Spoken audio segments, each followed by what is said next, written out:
Thank you. Just trying to pull a couple of things up. 707-1097. Okay. Oh, no, keep Information is talking, power. keep Stay talking. informed to know what's going on. Oh, Staying informed. okay. I wasn't sure. No, but we are on Facebook Live. CPT 820. Oh, good Okay. morning, everybody. That's right, I'm just trying to let them to hear, I want them to hear you. Ready for Hurricane Ian and And I having to It's a change Category 1 these storm, settings 85 every mile per single hour day. winds, It's says the the National darndest thing. Hurricane Center, Dan Latto.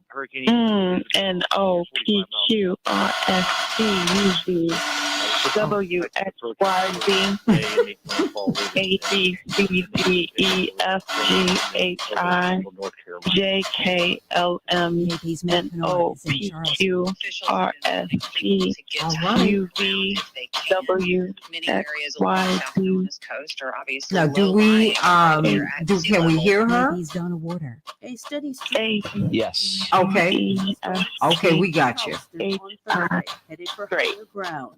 Storefronts are sandbagged, and the National Guard is on standby to help. Okay, but how are you? Water rescues. The massive storm. Doing well. How are you? Girl, I am doing fine. And left people trapped in their Just, homes. trying to Watch the get hurricane through, destroy his home in North Fort Myers, Florida. just through a lot right into here. But honey, it's just that I think that is just, it comes with the territory, right? My father said yesterday, he said, everything costs, right? Yes, it does. Yes, it does. Everything costs, honey. I said, there you go. People are known I said, I'm not mad about any of it. China is dismissing Okay. I am not, because everything costs, and people have to understand that. China has So, but you're doing well? I'm doing well. And you? Oh, absolutely. I do. I cannot, quarantining of U.S. diplomats would not, I'm not going to think about complaining. Says its protocols So are there we go. Just Russia give is me one incorporating moment. 4 occupied areas of Ukraine today. This is AP News. Okay, I got that. A special ceremony today in Washington, and President Biden will be there. Once The again, AP's Sagar Magani has these this story. stories for context. And give me one moment, because I need A White House official says these both the president and vice president for something attended the else. ceremony, underscoring the importance of Okay, Jackson's Paul, can you give me another minute, Biden's please? legacy. She's the High Court. Okay. Okay, thank you so much. Justice. We're going to look back and see this as a moment of real change. The president had celebrated Jackson's April confirmation on the South Lawn, saying he believed America needed a court that looked like America. The Supreme Court's new term starts Monday. Sagar Magani, Washington. Hundreds of people have been lining up outside Windsor Castle for a chance to pay their final respects to Queen Elizabeth at the chapel where she was buried. It opened to the public yesterday. I'm Rita Foley, AP News. This is 8:20 a.m. WCPT Willow Springs and streaming worldwide at WCPT820.com.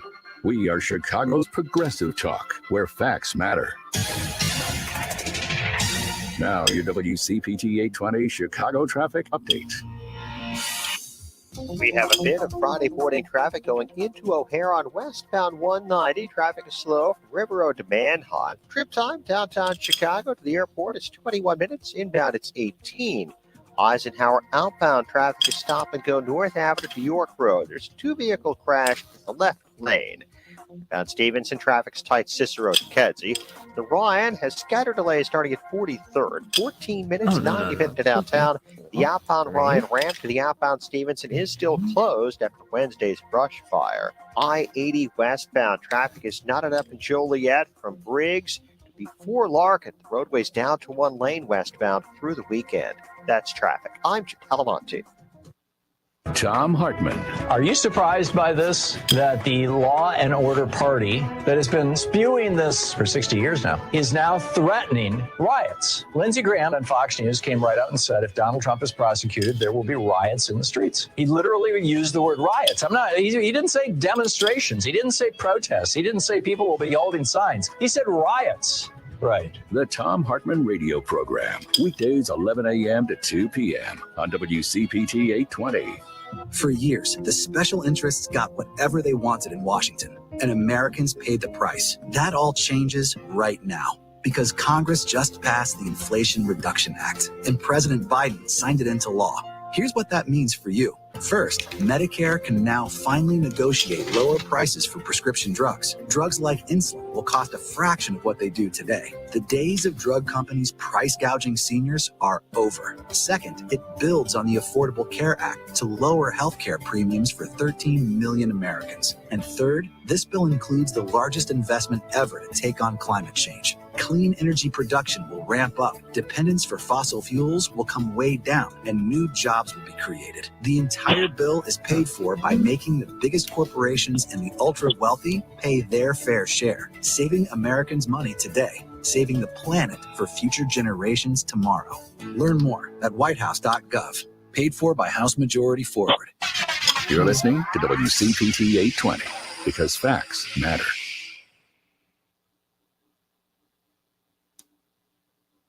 This is John Daniel, President and Business Manager of the Sheet Metal Workers of Smart Local. 1 minute. Thank The you. principles Thank that you. guide me are rooted in the simple belief that united we stand and divided we fall. We the people must recognize that a diverse environment with unique points of view is a foundation for success. A culture where labor and management work together inspires innovation, promotes inclusion, creates a sustainable growth for business, the workforce, and our communities. When the entrepreneur's vision is developed and improved with the voice of a unionized workforce, you build more than just a product, you build a stronger future. I want to personally thank everyone who voted for President Biden. He believes in unions. Blue Collar Biden signed the American Rescue Act of 2021, which secures vested pension benefits. It funds improvements of indoor air quality in K through 12 schools and provides additional All paycheck right, protection ready to program go. loans to support small Thank you. businesses. This is John Daniel from Smart Whew. 265. Oh, boy. Join me in Always celebrating a a lot, return a of lot. sanity and a sustainable middle class. Stay union strong. But I am glad to hear your voice today, my dear sister. All right, let's have a great show. Yep. Change the world. We can change the world. Change the world. This is the Santita Jackson Show. War and hate to a place of love. It's not too late. Gotta save the children. We can't wait. Let's change the world. I am green. Hey, everybody. Welcome to the Santita Jackson Show. It's a joy to be with you today on Friday, September 30th, 2022. Where has the year gone? We're now in the throes of autumn. It is a beautiful, beautiful day here in Chicago. At least it will be. 63 degrees will be our high. Sunny in Minneapolis, St. Paul. 72 degrees, partly cloudy. All right, everybody, let's get to it. I'm coming to you from WCPT 820, the nation's largest progressive talk radio station, based here in Chicago. Used to be Air America, but now we're the Heartland Signal. And AM 950 Radio, the voice of progressive Minnesota. Hey, Chad, and all my people up there, Gary and the Sounds of Blackness, sending y'all much love. Spike and Reverend McAfee, I love you, love you, love you. And Matt, holding it down for everybody up in the Minnesota, St. Paul area. Everybody, we got a lot to talk about today. You know, probably the first aggrieved people in the United States would be our indigenous brothers and sisters. And we've not lived up to any treaties that we have made with our indigenous brothers and sisters. Remember, this is their land. This is essentially stolen land that we're on, and the Supreme Court kind of affirmed that last year by giving them roughly half of Oklahoma back. And of course, there's been pushback on that, but that's what they're due. It's their land. Well, there was something called the Achota Treaty that was to have provided for a seat in the U.S. House of Representatives 188 years ago for the Cherokee Nation. They have never gotten it. They are at least supposed to be non-voting delegates, like D.C., Washington, D.C., even though that's crazy. People cannot vote.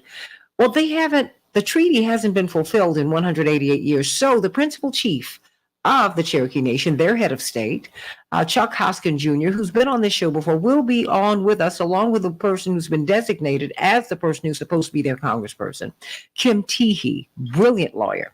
And they're going to be on at 7 o'clock to talk about that. And I want you to reach out to me and reach out to them and let me know if you think that the Cherokee Nation should have a seat in the U.S. House of Representatives. And what about the other indigenous people? Should they have seats in the U.S. House of Representatives? Of course they should. You know, the U.S. House of Representatives is not supposed to stop at 435 members. According to our Constitution, it's supposed to shift and expand as the nation's population expands. We don't do that because we don't want everybody represented. But don't tell anybody. And so let's also look at some of these races at the bottom of the hour that people are overlooking. We're about 6 weeks away from the November midterms. What about Sherry Beasley in North Carolina? What about John Fetterman up in Pennsylvania? What about Mandela Barnes in Wisconsin? What about the Warnock-Walker race? What about Charles Booker? Particularly these people, I mean, there's still the rap that Black people have a hard time winning statewide races. Increasingly, we're seeing that that's not true, but they're not getting the support from the Democratic Party that they really ought to be getting. Now, you know, a party can make you a superstar, but that's not happening with Charles Booker and Sherry Beasley, who's within 1 point of winning the Senate seat from a Trump-backed candidate. Oh, yeah, we got a lot to talk about today. So I want you all to call me. Savannah, I want you to call me, girl. We missed you the other day. 773-763-9278. 773-763-9278. I want to try something new. I want you to call me and tell me about the story of the week, the things that have really moved you this week. I want you to start calling me. Call me today, 773-763-9278. Let's get to some of these headlines so we can get the good news from the anointed pastor of the First Baptist Church of Bridgehampton, New York.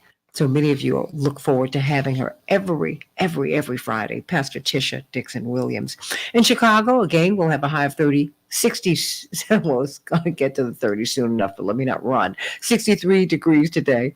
It will be sunny. Minneapolis, St. Paul, 72 degrees, partly cloudy. In Major League Baseball, well, Chicago and the Twins faced off yesterday, and the White Sox were triumphant 4-3 over the Twins. And Cincinnati will be meeting here in Chicago tonight.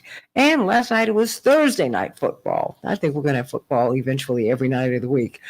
The Bengals 27, the Dolphins 15. Really, really tough injury that we saw yesterday. We're going to have to talk about that, how we handle these players who get these concussions. This young man the quarterback was put right back into the game just days after he suffered this concussion in which his body seized. So you knew his brain had taken a hit. Oh boy, it's just so much going on. The Dow closed down 458 points yesterday. The NASDAQ closed down 314, and the S&P 500 closed down 68 degrees.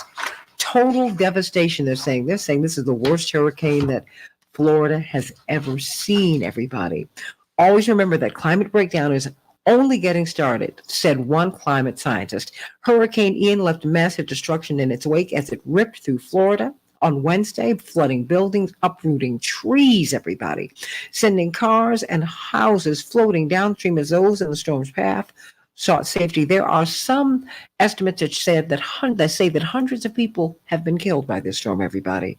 After making landfall in southwest Florida as a Category 4 hurricane, the storm battered the state with sustained winds of 150 miles per hour. Now it is heading to Charleston, South Carolina. So we're going to continue to pray for all of our brothers and sisters on the East Coast, because between the hurricane, the tropical storms, and the massive amounts of water, that part of the country is taking a massive hit. So Ketanji Brown Jackson, Justice Ketanji Brown Jackson, will make history again today as the Supreme Court is set to hold the investiture ceremony for the first Black woman on the U.S. Supreme Court. The ceremony will include the use of Chief Justice John Marshall's historic bench chair and commission language that dates to the first justice appointed by President George Washington. President Joe Biden, who selected Jackson, is scheduled to attend the ceremony alongside several other officials. Good for her. And that's happening at a time when this right-wing court is facing an all-time low of approval from the American public. More than half of the adults in the United States say that they lack trust in the federal government's judicial branch, and nearly 3/5 disapprove of the way the U.S. Supreme Court is doing its job. In the meantime, Virginia Thomas, noted conservative activist and wife of Associate Justice Clarence Thomas, told the January 6th investigators yesterday after several hours of testimony, everybody, that she still believes that the 2020 election was stolen. Russia will begin formally annexing 4 occupied Ukrainian territories today during a ceremony at the Kremlin hosted by President Vladimir Putin. And those are some of the headlines on the Santita Jackson Show. Pastor Tisha Dixon Williams, I need some good news today, and I cannot wait to hear what you're going to tell me, girl. What's going on? How are you? How are you? Oh, So much better hearing your voice. Oh, same. I'm excited to be on with you guys this morning. Thank you, as always, for having me. I remember there is a Diana Ross sang it, and so did Dionne Warwick. And the lyrics of the song were simple. What the world needs now is love, sweet. It's the only thing that there's just too little of. And I wonder how many of us out there are willing to ask and willing to be open to love.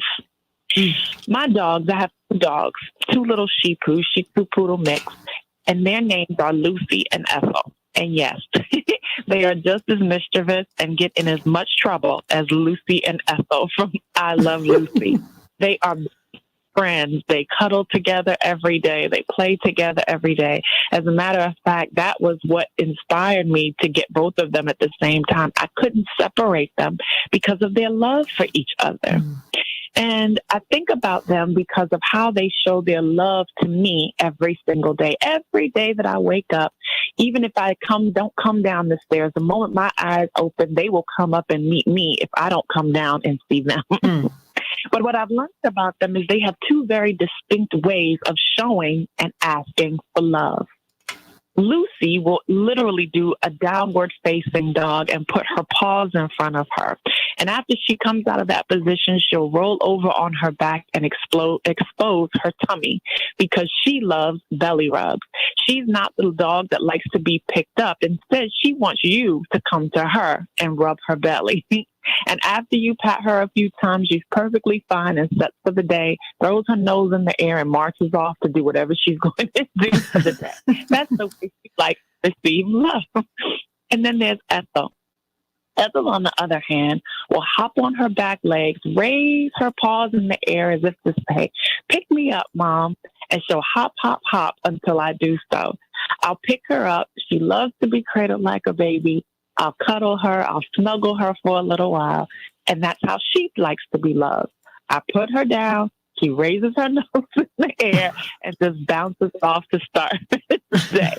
What I love about my dogs is 3 things. Number 1, they won't start their day without being loved. Isn't that a lesson for all of us? We shouldn't start our day without some sort of love or gratitude, whether that's saying good morning to God, whether that's writing a list and saying all the things that we're thankful for that happened the day before, or how we want to start that day. Or maybe it's making a phone call and sharing love and reminding someone that they're loved to start their day. The second thing that they teach us today is it's okay to ask for love. Like I said, if I'm awake and they're awake too, if I'm not downstairs in 15 minutes, they're coming to get me. In other words, they're saying your day is not going to start without showing us some love. We're here. We're available. We love you. We enjoy your company. We're happy to see you. We have engaged with you in 8 hours. So show us some love. They demand love. And maybe that's a lesson for us. Are you waiting for love instead of just asking for love? It's okay in relationship and in life to ask for the love that you want. And then the third thing that they teach us is it's okay to know how you want to be loved. They're 2 very distinct ways. Lucy is a person, I don't need you to pick me up. I don't need that much proximity. Just bend down and rub on my belly for a little while. Whereas Ethel is like, nope, I need the full on. I need you to pick me up and cuddle me and swaddle me like a little baby and get in this warmth. I love it. But for Ethel, the snuggle is real. But again, a valuable lesson for all of us It's okay if you're a person who likes to maybe love a little bit from a distance. It's also okay to be the person who likes to be pulled in close and snuggled. But the lesson here is, do you know and are you willing to ask for how you want to be loved?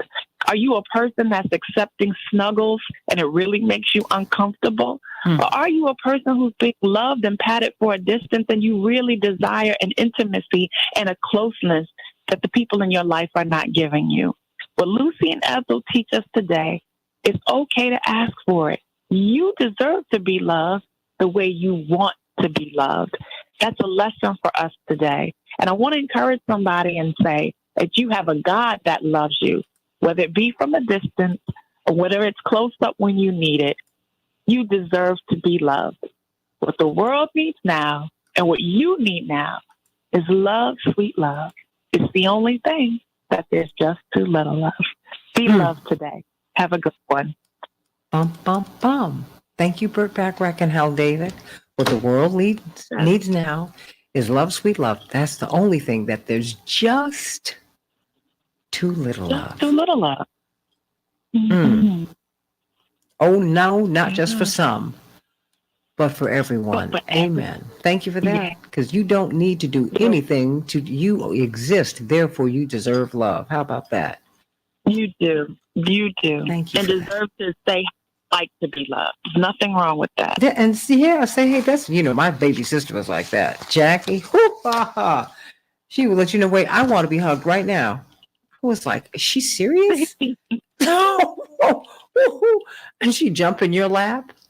She came here knowing what she deserved. I am not mad at my baby sister who just had her birthday a couple of days ago. God bless her. Oh, thank you. My brother Yusuf had his birthday. My father has his birthday in another week and a half. So I've got grew up with 3 Libras up in that house. So I grew up with all Virgos. Mm-hmm. Hallelujah. Well, they want balance. That's right. But bless your heart, everybody. Her book you need to get. I see you, sis. I see that you need love, sis. I see that you need space, sis. I see that you need love. Right. I'll put you the right way. I see you. Get this book, everybody. Go to Amazon. I see you, sis. Love you so much, Pastor. Love you so much. Too. Have a great one, everyone. What the world needs now is love, sweet love. We've got Dr. Shanina Knighton, the Association for Professionals in Infection Control and Epidemiology. She is the executive director of their new Center for IPC Research, Practice, and Innovation. We need her now more than ever, as we're about to see a surge in really in infections, in the passing of viruses and the passing of illness. It doesn't have to be, though. It doesn't have to be, but I have to tell you, I was making a hospital visit yesterday, and I was constantly washing my hands, and I was struck by the people who were not washing their hands, Dr. Knighton. It's just an observation, but that's something that you're always highlighting, how important it is to keep our hands clean. And I'm surprised by, I'm a little jumpy with folks. I'm like, whoa, you're going to pass that cup to somebody and they were this is a patient and you've not washed your hands. I mean, really? Ooh, so it's a lot. So tell me, what should we be on the lookout for right in through here with respect to infections, the prevention of infections? We're seeing that, we're seeing people who are not getting boosted. Most Americans have not been. But what can we do to prevent infections? I mean, I know you think that you are sounding like a broken record, but the message has to be heard, Dr. Knighton. I get it, but Santita, I want to stick with where you were at the hospital. Oh, okay. I think, believe it or not, that's actually something that continues to be ignored. It is the focal point of my research, which brings up the fact that we don't focus on patients' hands enough. We don't focus on visitors' hands enough. everyone knows that you don't go to the hospital, and I'm specifically speaking at a hospital, so I'm not talking about a wellness clinic. I'm not talking about, seeing your primary because of prevention. But typically, if someone goes to the hospital, they're not going to the hospital because they're well. They're going to the hospital because they're sick, which means that hospitals are an incubator for germs. And while there are many protective measures that are put in place to be able to keep individuals safe, there are things that people need to be doing to keep themselves safe. We have to remind ourselves we're using the same elevators as sick patients sometimes, meaning that if a patient is going up to the floor, if they're going to go use the cafeteria, they might be using a rec room. They might have been around a sick family member. And they not even know that they're sick just yet. So there's no emphasis on hand hygiene of these individuals whatsoever. And so historically, it is always believed that there is the issue of just healthcare worker to healthcare worker transmission without us paying attention to the role of patients. As a result of not paying attention to the role of patients, we end up in a situation of where patients can still contaminate their environment around them, as well as even contaminate things that healthcare workers may have to touch. So, for example, let's say, Santita, just how you mentioned you were in there visiting a loved one yesterday, if that person has some sort of bug that can, turn into an infection, then essentially what happens is you're being put at risk because that person is not cleaning their hands. So you cleaning your hands, of course, helps because that keeps you safe, but that doesn't keep that individual safe that's going to have to interact with a lot of different healthcare workers throughout the day. So whenever I'm always giving advice to people, if they have to be admitted into a hospital setting, it's to make sure that if they cannot reach the hand hygiene materials that are on the wall, that they're also utilizing hand hygiene material, like they bring their own in or they have that person that's coming to visit them bring stuff. But people will ask you, like, oh my gosh, I know you're in the hospital, what do you need? And I would actually say, I need hand sanitizer, I need stuff to be able to keep my environment clean. And that's you being able to wipe your own stuff down when you feel like it, when you feel that things may be contaminated. Just to your point, you may have a healthcare worker that may pass you a cup, but you may not know what was on their hands before. And so this provides a protective measure for you to be able to keep yourself clean. And so I do not think that there is enough emphasis on that just within itself for us to really understand the role that our hands play when it comes down to germs. I don't think that we really understand it because, and particularly now that, the president did not have to say that the pandemic is over because people have been treating the pandemic as if it was over. Okay. And, and I must say the COVID virus is highly survivable, but all things need to be equal, everybody. You really do need to get your immune system together. But that's for everything. That's for everything. So we have to be very, very, very, very, very, very careful about keeping our hands clean. And I'm going to have to tell you, I was a little stunned yesterday because I was watching people and I said, no one is, people don't wear their masks properly. Everybody wears their mask under their nose. I was like, what are we doing here? But they have not had people like you on television talking about this, on radio talking about this, about how to wear the mask, about reading the instructions, about washing our hands, how to wash our hands. You've not been out there, which is why we're grateful that you come on this show and talk about it every day, because we do need the reminders. Because when I said to someone, I said, before you do that, would you wash your hands? And the patient, who's very, very close to me, said, you're making people feel bad. I said, no, I'm not. I'm trying to keep you well. And me too, by the way. Let's talk about these political races and what you think about, what's the big story of the week, everybody? You see Virginia Thomas testified before the January 6th committee. And guess what? She said, look, I still believe that the 2020 election was stolen.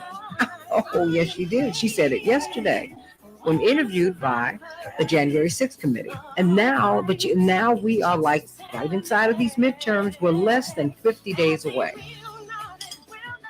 Less than 50 days away. So what's going to happen, everybody? And what about these races that are tighter than this? or black candidates could go to the Senate, but they're not getting the support that they need from the Democratic Party. Back in just a minute.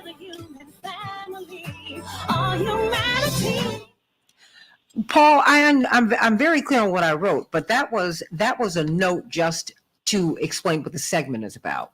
Okay, I always want the lines open in call radio. I never want the lines closed ever, unless I tell you that, and that's for a reason. Okay, I never ever want the lines closed ever. And I'm more and more having people, because we had a lot of calls this week, and I am more and more telling people just call in because I want to hear them. I never ever want to. On none of the other shows that I do I ever close the lines. I just don't do that. That's just not my practice in radio. Thank you so much. Hey everybody, Savannah, call in. There was a misunderstanding. I never ever want the lines closed because I always want you all to call in. 773-763-9278. 773-763 WCPT. Let's get right to it.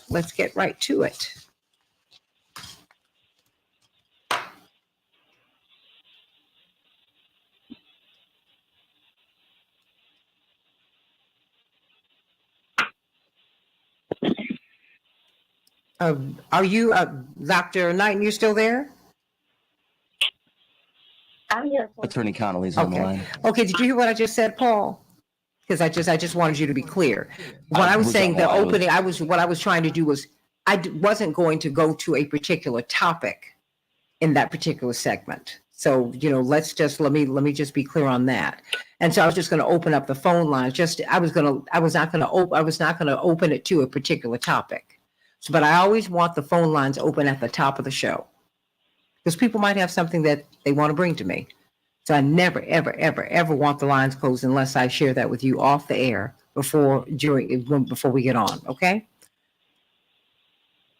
So that was just a mere description of what I was doing. Many people on Fridays open up their phone lines just to let people vent. And that's what that was.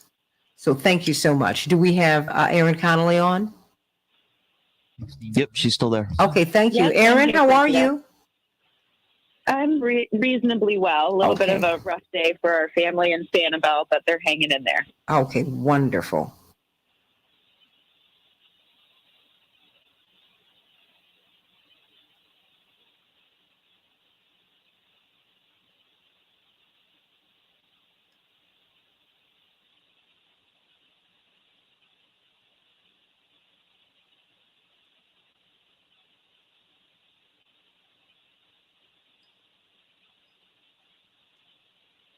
Okay, just keep trying her because I just spoke with her this morning. Thank you so much. And we can either get her early or we can get her, just start trying her, I guess, at about 10 minutes off. Okay, Paul? Paul, are you there? Yes. Okay. You can just try her again because I spoke with her before we went on the air, about 5:45. Okay. Thank you.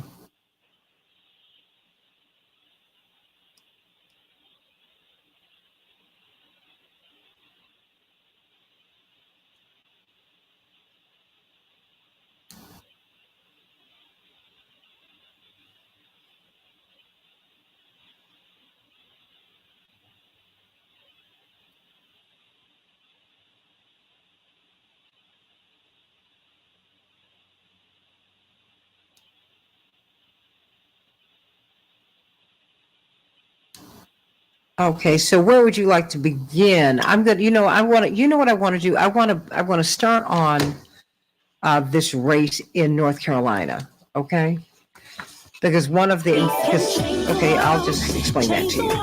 Change the world. We can change the world. We can change the world. Change the world. This is the Santita Jackson Show. War and hate to a place of love. It's not too late. Gotta save the children. We can't wait. Let's change the world. I am grieving. Hey, everybody. Welcome back to the Santita Jackson Show. Savannah, call in 773-763-9278, 773-763-9278. What is the big story this week to you? You tell me, and what's on your mind, really? We just saw $12 billion go to Ukraine, just as we're trying to get this budget through because we might close the government. Certainly, we're going to run out of money going into the second week in December of this year. But off the top, Ukraine got $12 billion. What would that mean in our city? What would that mean in Minneapolis, St. Paul? What would that mean to the devastation that Floridians and South Carolinians perhaps and North Carolinians and Georgians, people who are going to be impacted by Hurricane Ian, what would $12 billion mean to them? I am all about helping people all over the world, but I know that charity and parity begins at home. We need help here. We need it. Seems like we're not getting it. So I want to know what your thoughts are as we go into the midterms. We are here, everybody. We are here. We are here. And, you know, we've been hearing about the Warnock Walker race. Certainly, we talked about that here on the Santita Jackson Show. It's an iconic race in the South. You have two Black men vying for the U.S. Senate seat. One backed by the corporate community and right-wing Republicans and the right wing, the corporatists. That's who's supporting Herschel Walker, who says, I'm not that smart, which is not true. He's always excelled as a student. But that having been said, he's facing off against Reverend Dr. Raphael Warnock, someone who is exceedingly credentialed academically, someone who's respected in the community, the senior pastor of the iconic Ebenezer Baptist Church. That is the home church of Daddy King and Reverend Dr. Martin Luther King. He inherited that pulpit. Wow. In Atlanta. And yet they are in a tighter than this race. Thankfully, the latest polls show Senator Warnock 5 points ahead of Herschel Walker, but that's within the margin of error. I mean, we just don't know what's going to happen. And you've got Charles Booker, who went from 5%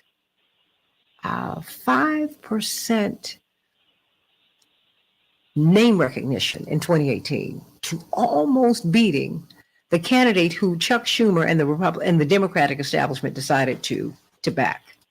Someone, a military veteran and all of that. She lost. But why didn't you support the guy who went from 0 to hero? Why not? Former state representative. He's in a tighter than this race with Rand Paul. What about the support? What about Mandela Barnes in Wisconsin? What about, because there is the rap is still Black candidates might not really be able to win statewide races, which is not true. It's just not true. Things are changing. Sherry Beasley is within 1 point. She has a 1 point lead over Trump-backed U.S. Representative Ted Budd in her bid to become the U.S. Senator from the great state of North Carolina, a red state. They have not had a Democratic senator in forever, but she could win. But one of the things that we're hearing is that national Democrats are making a big mistake by not paying attention to North Carolina. Indeed, we have not heard about that. Bruce Thompson, who's a veteran Democratic consultant, told The Hill on Wednesday, it's a year when we have a great candidate, and I think that the national Democrats are making a big mistake if they're not paying attention to North Carolina. Of course, we have our sister beloved here, Attorney Aaron Connolly, brilliant political strategist. Got to ask you about Arizona. I mean, please, did you know, what is it? Keith Olbermann said he even dated your girl, Kirsten Sinema. But I'll get back to that in a minute. I just, okay. So, well, he did. He said it. That ain't my thing. So whatever. But let's get to it. I mean, what about Miss Beasley? I mean, what about that? Because it just seemed, because the rap is, okay, it's harder for Black candidates. That may be so. It's harder for women candidates, but that doesn't, they're the choice. They won the primary. Val Demings won. You need to be pumping them up every single day. I should be listening to Morning Joe, CNN, even Fox, and the networks, and they should be talking about Val Demings, positive or negative. They should be bringing her up every day. Sherry Beasley every day. Charles Booker every day. Mandela Barnes every day. But it's as if these people are not running. Talk to me, Aaron Connolly. Well, I think what we see and the frustration we hear from organizers and activists in these states that have made these races close with these amazing candidates like Sherry Beasley, who's a former judge and justice of the Supreme Court. She is an accomplished attorney. She is a leader in the community. Her favorable numbers are very high, above her opponent, above President Biden from a latest poll. And what we see is it's harder for candidates of color and women especially to get the big money investments. We see some great investments recently from an Emily's List connected super PAC and a Senate Democratic PAC, but we're still looking at a deficit of, when we look at the Republican side, they're investing $27 million in ads in North Carolina one to more support the time. Republican opponent. Say that one more time. 27 million. So they know that this is a big race. They know it's close. Okay. And we're looking at a $4 to $7 million investment on the other side. We need to make sure I don't want to go past that too fast. The Republicans are investing $27 million in media buys for their candidate. And Democrats have given this brilliant lawyer how much? We see some good recent investments, okay, but what we see is an earlier investment for Republicans as well. And as you know, people have to see ads digitally at least 10 times before they register in their brain now. We're so inundated with ads, especially political ones. If you turn on your television or you're streaming on YouTube like your show, we see ads all the time. So that we need a certain amount of views in order to make that impact. And what we see with these investments is Republicans are making that investment in a bigger way. How they're doing that isn't always the most strategic, so we can hope they're wasting a big portion of that $27 million, but it still has an impact when the deficit is that much on the Democratic side. So what we need to see is maybe less investment in areas where there are Republican strongholds. We have a red to blue program, but let's look at the races that are winnable, right? We need to hold Georgia. We need to invest in places like North Carolina, where we've seen a huge amount of population migration there from other blue areas. They have younger voters with universities. We have to look at the demographic shifts and make sure our money matches what that Republican investment is going to look like, especially when the great organizing is taking place, right? So we look at a place like Wisconsin that is always competitive because of the great organization there and the way they've been able to come together to support a great candidate like Mandela Barnes. We need the money nationally too, right? The more people see these ads, the more mainstream media discusses these races. And that's an unfortunate reality of our system.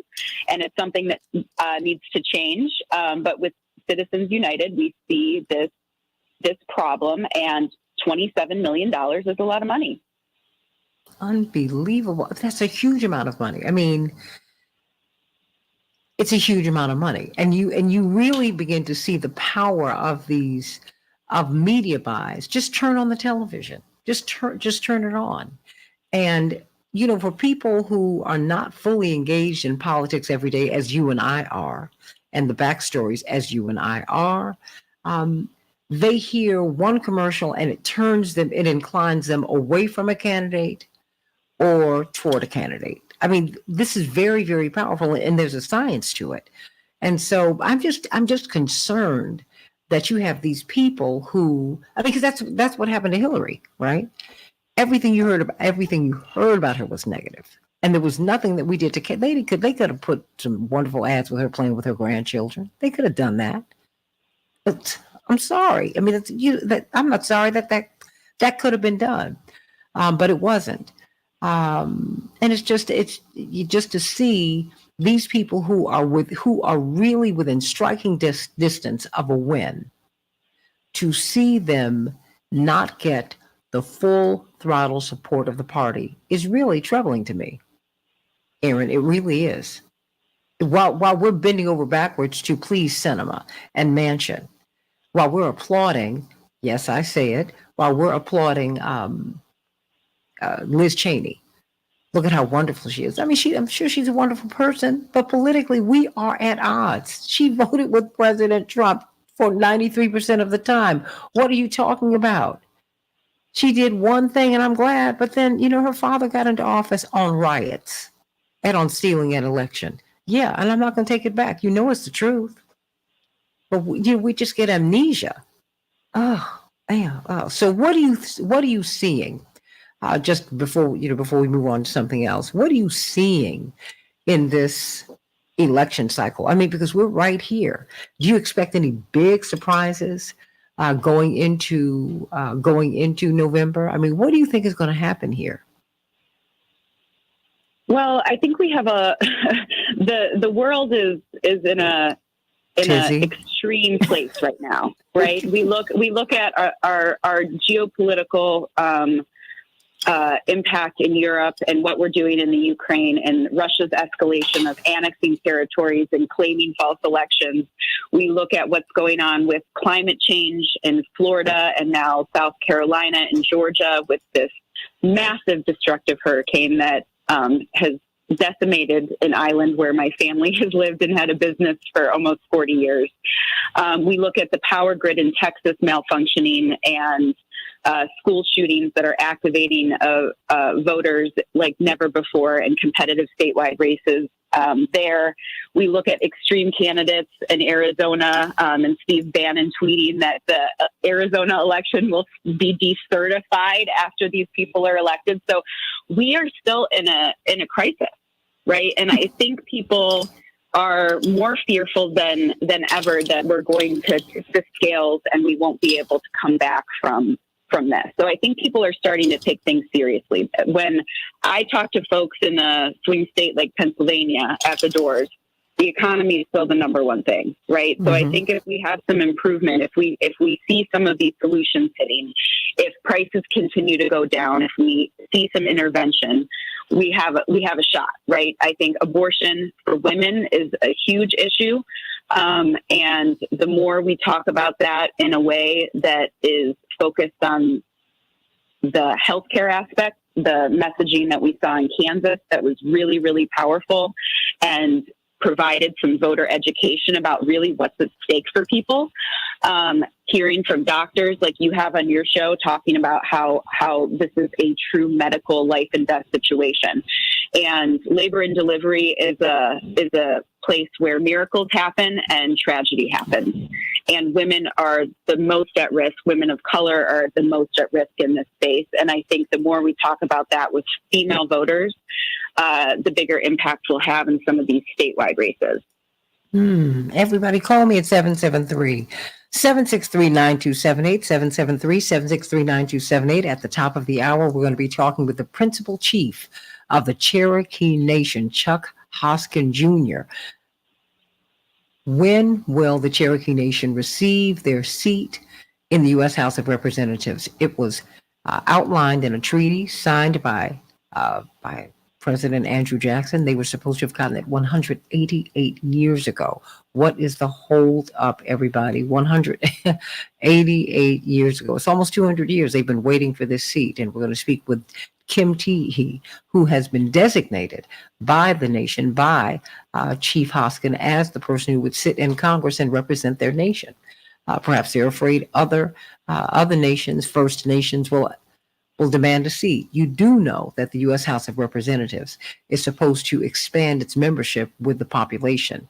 435 members worked 200 years ago. It doesn't work today. Let's talk about that at the top of the hour. And then, I want to hear what your thoughts are about the story of the week and all of that. What do you think do you think we're focusing enough on voting rights and voter suppression? I mean, we have more and more people who are going into office who are controlling the count. What do they say? It's not who votes who counts, it's who counts the votes, right? And you have more people who count the votes who didn't believe that President Biden won in 2020, who believe the system is illegitimate. And that's coming from the left. And mind you, the system has some tremendous flaws that need to be fixed. And so the Republicans can say it, the Democrats can say it. Just because the Republicans say it doesn't mean I'm going to disagree. Because there are some real flaws. I have some real problems with voting by computer. I really, really do, Aaron. I mean, I saw an HBO documentary some years ago, in which, you can manipulate computers. And I think it would not be too much to ask. I would be willing to wait for days or a week or so to find out the result of an election, Aaron, and so I can trust it and be done with it. But that having been said, voter suppression laws have been kicking in all over the country, all over the majority of the country. Do you think that's going to be a factor in this 2022 midterms? I mean, we're not going to be able to really outvote. I think we've got to vote in high numbers, but it's going to be very, very hard to overcome some of these oppressive laws. I mean, you can't give people water in line. I mean, come on. Mm-hmm. What is that? Right. Yeah, I think what it's going to show is that we have a chance, right? And I think where we see mass mobilization in places like Georgia that have been preparing for this voter suppression, the activists there are not sleeping on this, right? I trust that. I trust that the places that progressive organizations, people that care about voting rights, that understand what's at stake, places like Arizona, frankly, they've been organized enough to be able to turn out their voters in a way that I think we can get across this finish line. But it's going to take a massive GOTV effort. We see disparities in different states that allow either early voting, vote by mail, and what the impact of that, those restrictions are, right? During COVID, that was increased in many places. Those have been pushed back. So people are going to have to vote in more traditional way in certain states. That will also have an impact. So I think the GOTV effort is going to be crucial. I think, the organizations that do the work on the ground are going to have a bigger lift than maybe they had in recent years. It's also going to be important to have folks on the ground who are trained to watch the polls and make sure that there aren't any violations. So we're going to need a mass mobilization of lawyer support. So those turnout tracker programs are going to be crucial to make sure that the folks running these sites are allowing people to vote who have the right to be there to vote, that are actually registered, that have the documentation needed, right? We see people turned away all the time. I mean, Santita, your experience in the election is an example of that. And you vote in every election, municipal and otherwise. Wait a minute, in this particular, in one of two spots. And so when I walk in, I know the judges. I mean, these are my neighbors. These are people I know. And that's why when I went off in there, and it takes a lot, everybody, I am very slow to anger, but something in me welled up and I almost became, I had to choke back the tears. I said, you mean to tell me you would deny me my vote? Are you serious? Oh, no. Well, we'll give you a provisional ballot. I said, no, you're not going to do that. No, something you can throw away. No. And I have not been here. And everybody's watching me on YouTube and Facebook right now. I come in fully painted. And you know how I am, Aaron. Come on. I do. I get up with the intention of going out. I do. So I'm like, what are you talking about? I was here. You know I wasn't here at 6 o'clock this morning. You know I wasn't here at 6 o'clock this morning. If I'd been here, you still smell my perfume. Go on, Aaron. I'm mad about that years later. I'm so upset. But another concern, and we saw this in the primary in many locations in Chicago, and it's a concern all over the country that we don't have enough poll workers to fully staff these voting sites and these precincts on election day when more of these areas open, right? So during the primary in Illinois, we saw delays of an hour and a half where voters were turned away that went before work and they were not able to vote. And some of them didn't come back. Right. And that's, we can't be in a position in the United States when we are holding the light of democracy for the world and trying to ensure that there's valid referendum elections in the Ukraine over disputed territory. We have to ensure that our citizens can cast their votes, that everyone has the opportunity, that we're holding our places accountable and we're opening it and expanding it for voters. Right. So we have to, at the very least, participate in democracy, whether, you're working on a campaign, if that's the best way for you. But if not, why not make a little money and work on election day and ensure that at least our systems are open and functional and fair, right? We need everybody to participate. Everybody needs to be there. So they are still recruiting folks, I believe, in many places to serve as poll workers. And I think that's going to be an important part of ensuring that our system functions for all of us. But they also need to provide for, because all of these events require you have contracts to, for all kinds of things, to get food and things like that. Why not hire some janitorial services and sanitation services so we can make sure that the places are clean? Because given what happened to people during at the height of the pandemic, the beginning of it, people are understandably nervous in 2020. That was an election year. So you have a lot of people who are like, I don't want to go back in for various and sundry reasons, for that reason alone. And so is it too much to ask to get people who are qualified to clean and sanitize to come in and do that at the polling sites? I don't think so, Aaron.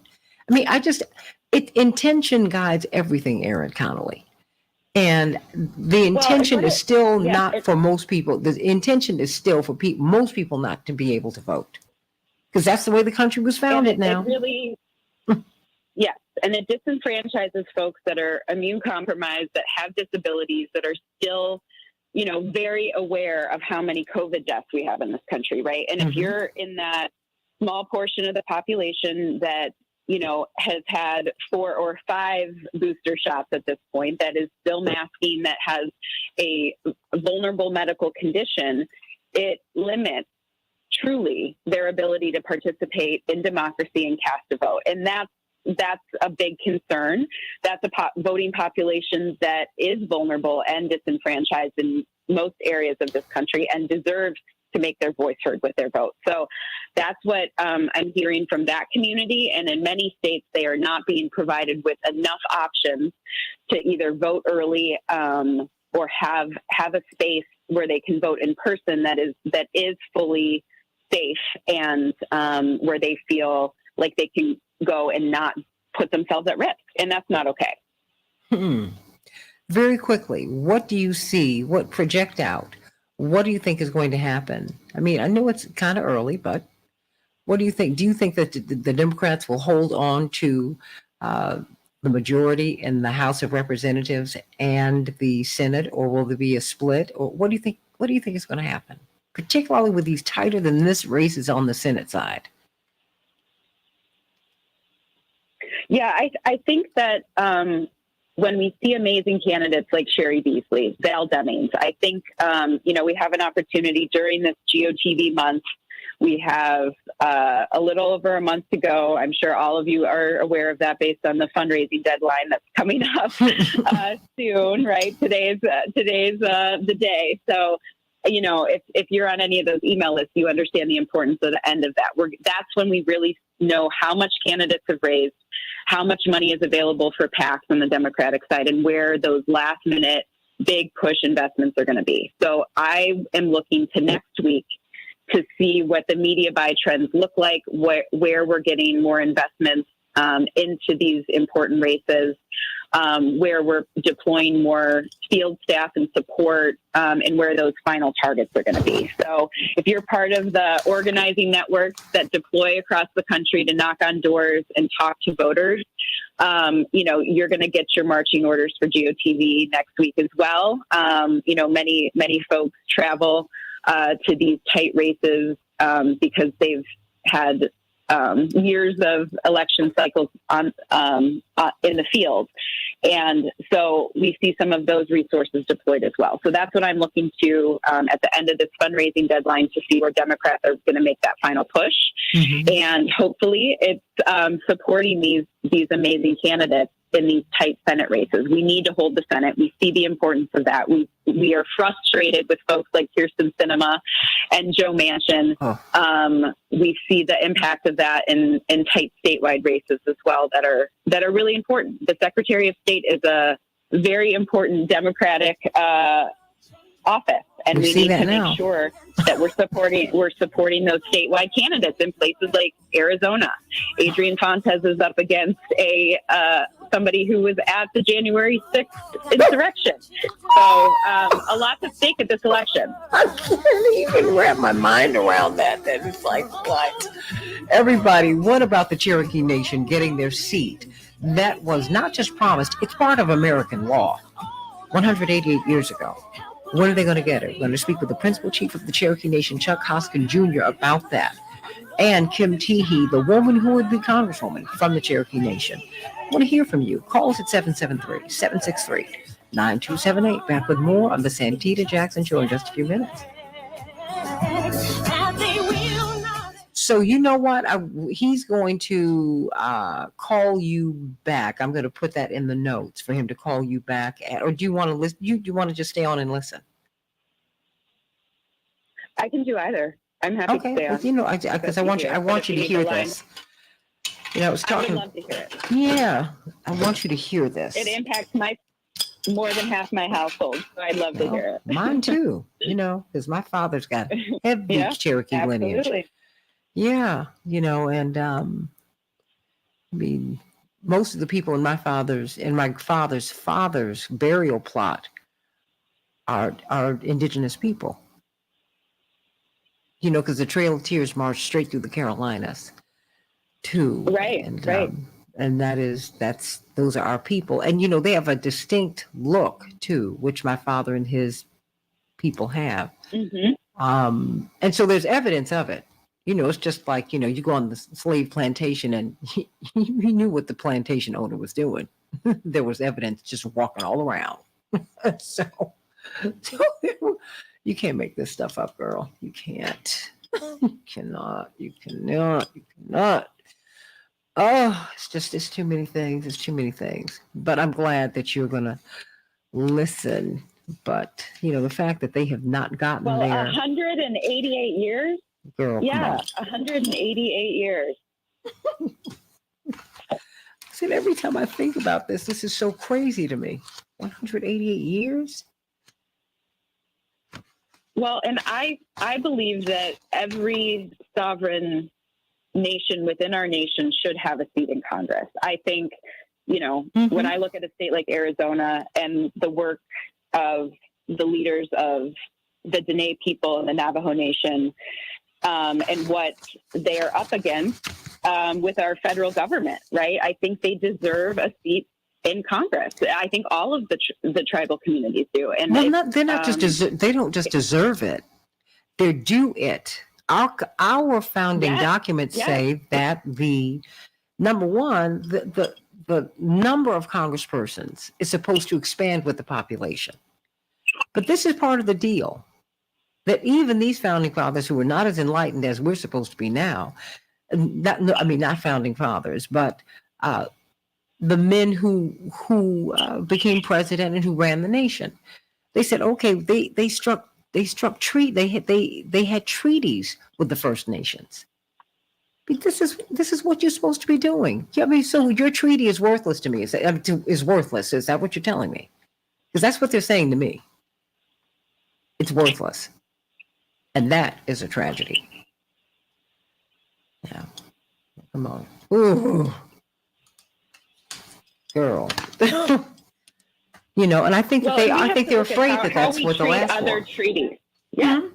Well, and we have to look at how we treat other international treaties that we abide by, and we take those seriously. Well, European ones we do. Our authority, correct. European. But we need to honor them, and they frankly need to be renegotiated, right? There's a lot of unfairness that exists in that history as well. But we're not even honoring what we agreed to. And that for over 188 years, this has been going on. We never do. But, you know, it's European treaties. That's why you have the Marshall Plan in Europe. And we got that money over there. But it's like we just got we're giving $12 billion more dollars to Ukraine. I am like, look. You got to serve up more for me than I'm supposed to hate Putin. Because they've got to work that out.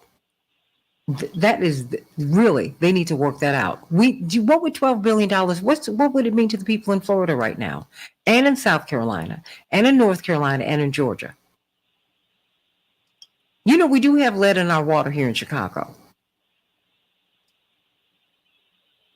Okay, so we got some real problems here, Aaron.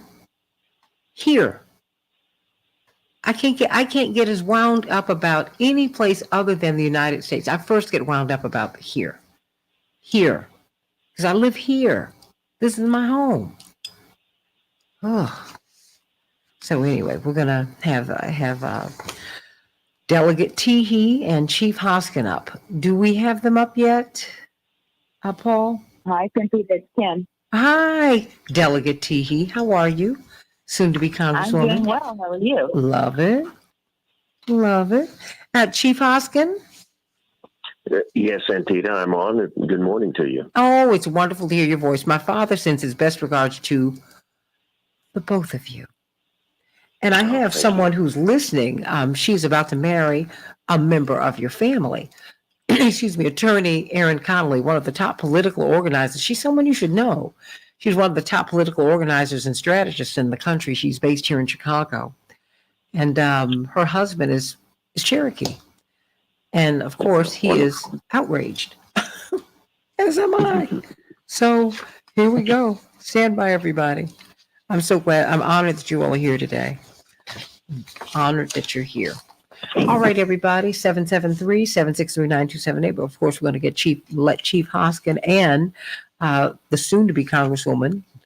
She would be a non-voting member of Congress. That should change as well. Whenever I'd see Walter Fauntroy running around when the bells would ring, it was like, oh, come on. You can't vote, which was painful. You represent 500,000 people and they get no vote. Most people in DC are not transient.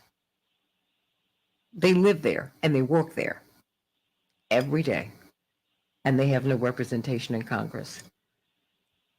Oh boy, everybody. But it's a joy to be with you today, and thank you for honoring me. Let me know when you are. Well, Delegate Teehee, I'm going to call you because there's some people. Should I give out your number to some people who 30 want to get you all on? Thank you so much, Paul, on their shows. We actually have a communications person that would call. Send that to me. Yes, send that to me Yes. because I don't give out your number because I'm like, Thank you. I appreciate that. oh, I would call you first always. And if I made the request, it would be because this is like something big, but we're coming up. Stand by.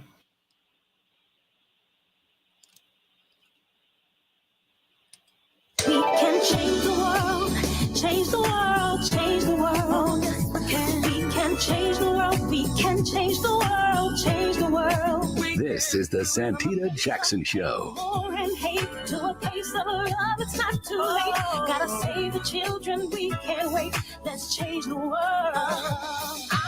Hey, everybody, welcome to the Santita Jackson Show. It's Friday, September 30th, 2022, on a beautiful, crisp autumn day here in Chicago. From WCPT, the nation's largest progressive talk radio station, and AM 950 radio, the voice of progressive Minnesota. We are honored to have a head of state with us today, the principal chief of the Cherokee Nation, Chuck Hoskin Jr., and the woman who should be and will be seated in Congress to represent that nation, Delegate Kim Teehee. They are with us this morning. Can't wait to bring them up as we talk about this nearly 200-year-old, unfulfilled, not promised, but it's American law. They're supposed to have at least a non-voting seat in the House of Representatives, and it's been almost 200 years and they've not gotten their seat. Let us talk about that on the Santita Jackson Show. 773-763-9278. I want your thoughts about these broken treaties. We've not fulfilled a treaty with the First Nations. What is up with that? Like and share this show on Meet the Santita Jackson Morning Stars on the Santita Jackson Show YouTube channel and Santita Jackson and Friends. All right, everybody. In Chicago, we're going to have a high of 63 degrees. Sunny. It's a beautiful day already. Minneapolis, St. Paul, 72 degrees, partly cloudy, still a beautiful day. The sun's on the other side of those clouds. Major League Baseball, Chicago and Minnesota faced off yesterday in Chicago, bested the Twins 4-3. Cincinnati will be playing here in Chicago later on tonight. And last night, the Bengals 27, the Dolphins The Dow closed down 458 points. The NASDAQ closed down 314 points. S&P 500 closed down 78 points. The devastation they're talking about. They're saying that this is the worst hurricane ever seen in Florida, everybody. I say always remember the climate breakdown is only getting started after making landfall in Southwest Florida as a Category 4 hurricane. The Hurricane Ian, battered the state with sustained winds of up to 150 miles per hour. Hundreds are missing and are believed dead. We're praying for our brothers and sisters in Florida, everybody. The Supreme Court, well, we're going to see history today. Justice Ketanji Brown Jackson, the first African-American woman to be seated on the Supreme Court, will be sworn in today. We will have the investiture ceremony for this first Black woman on the Supreme Court. The ceremony will include the use of Chief Justice John Marshall's historic bench chair and commission language that dates to the first justice appointed by President George Washington. President Joe Biden is expected to attend. That comes amidst some really tough news that the court are receiving. Controlled by right-wing justices, the U.S. Supreme Court, their approval by the American people has hit an all-time low. Just 47% of America's adults have a great deal or a fair amount of trust in the federal judiciary, according to Gallup.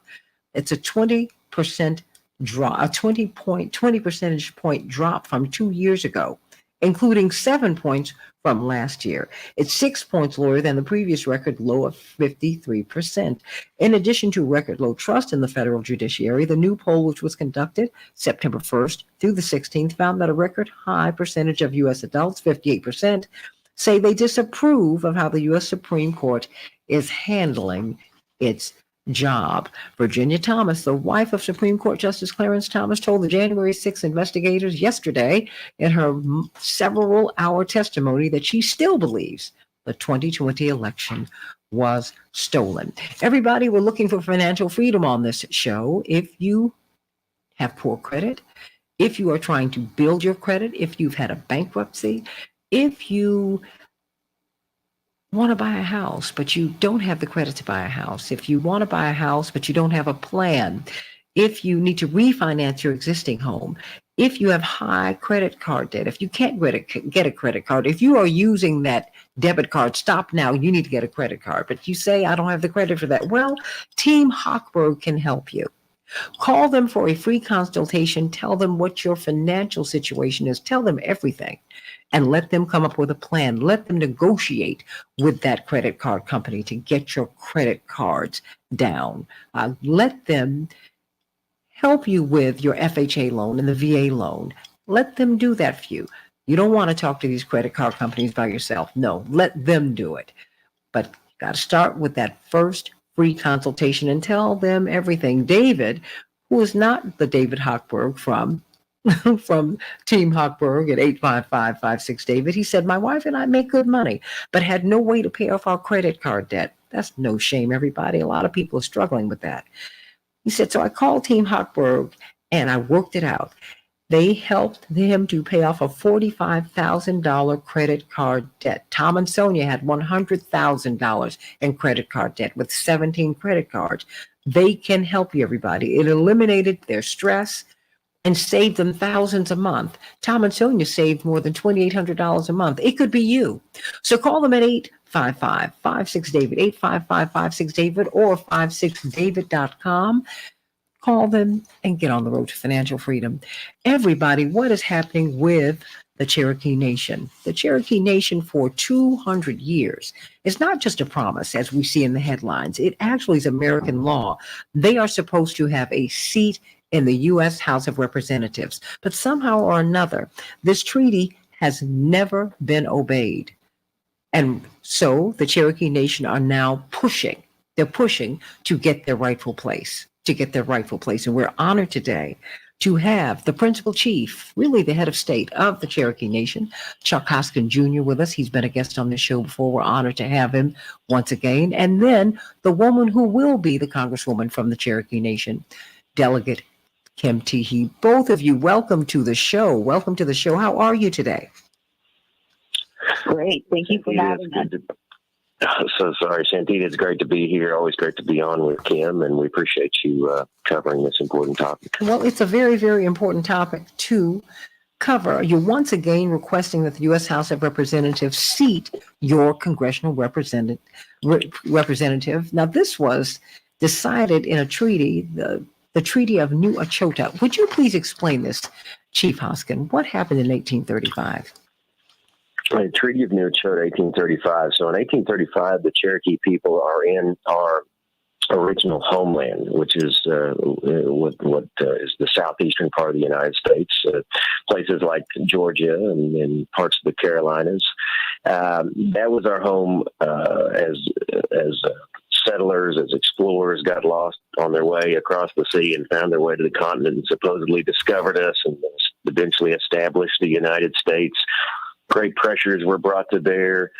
That's an entire incredible and very dark history in this country. But to get to the Treaty of New Echota, 1835, that was our removal treaty. That was the United States way of dealing with what it saw as a problem, and that is the Cherokee people existing in their homelands.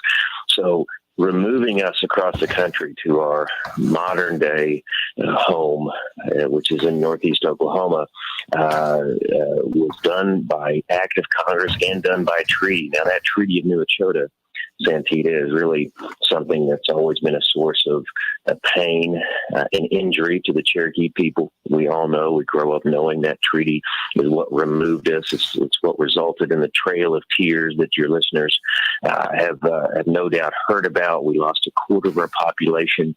Great injury done to the Cherokee people. But when we go back into that treaty, nearly 200 years later, and we look at that treaty, we find a provision that says that the Cherokee Nation shall have a delegate in the United States House of Representatives when Congress shall make provision for the same. That is a quote really from the treaty. It doesn't say we might have a delegate. It doesn't say we maybe have a delegate. It says we shall have a delegate. So here we are over 180 years later. I named Kim Teehee as our delegate.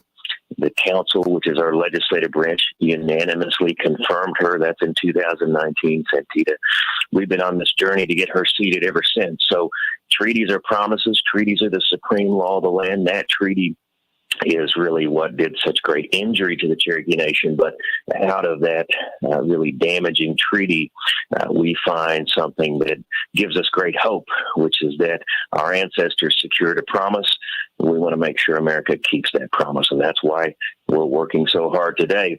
And as your listeners have gotten to know Kim Teehee, they know why we need to get her seated, because she's ready to take the floor today and be an effective member of Congress on behalf of the Cherokee Nation. We're talking to Principal Chief of the Cherokee Nation, Chuck Hoskin Jr., who wrote this magnificent op-ed piece. It was an essay, A Seat at the Table for the Cherokee Nation. Our people were the first citizens of this land from the earliest days of this country's history. Native nations made great sacrifices through treaty agreements that forced our ancestors to leave their land to make room for settlers. This month marks the anniversary of the first ever treaty between the United States government and a Native nation, when the new Continental Congress signed an agreement aligning with the Delaware tribe in cooperation against the British military.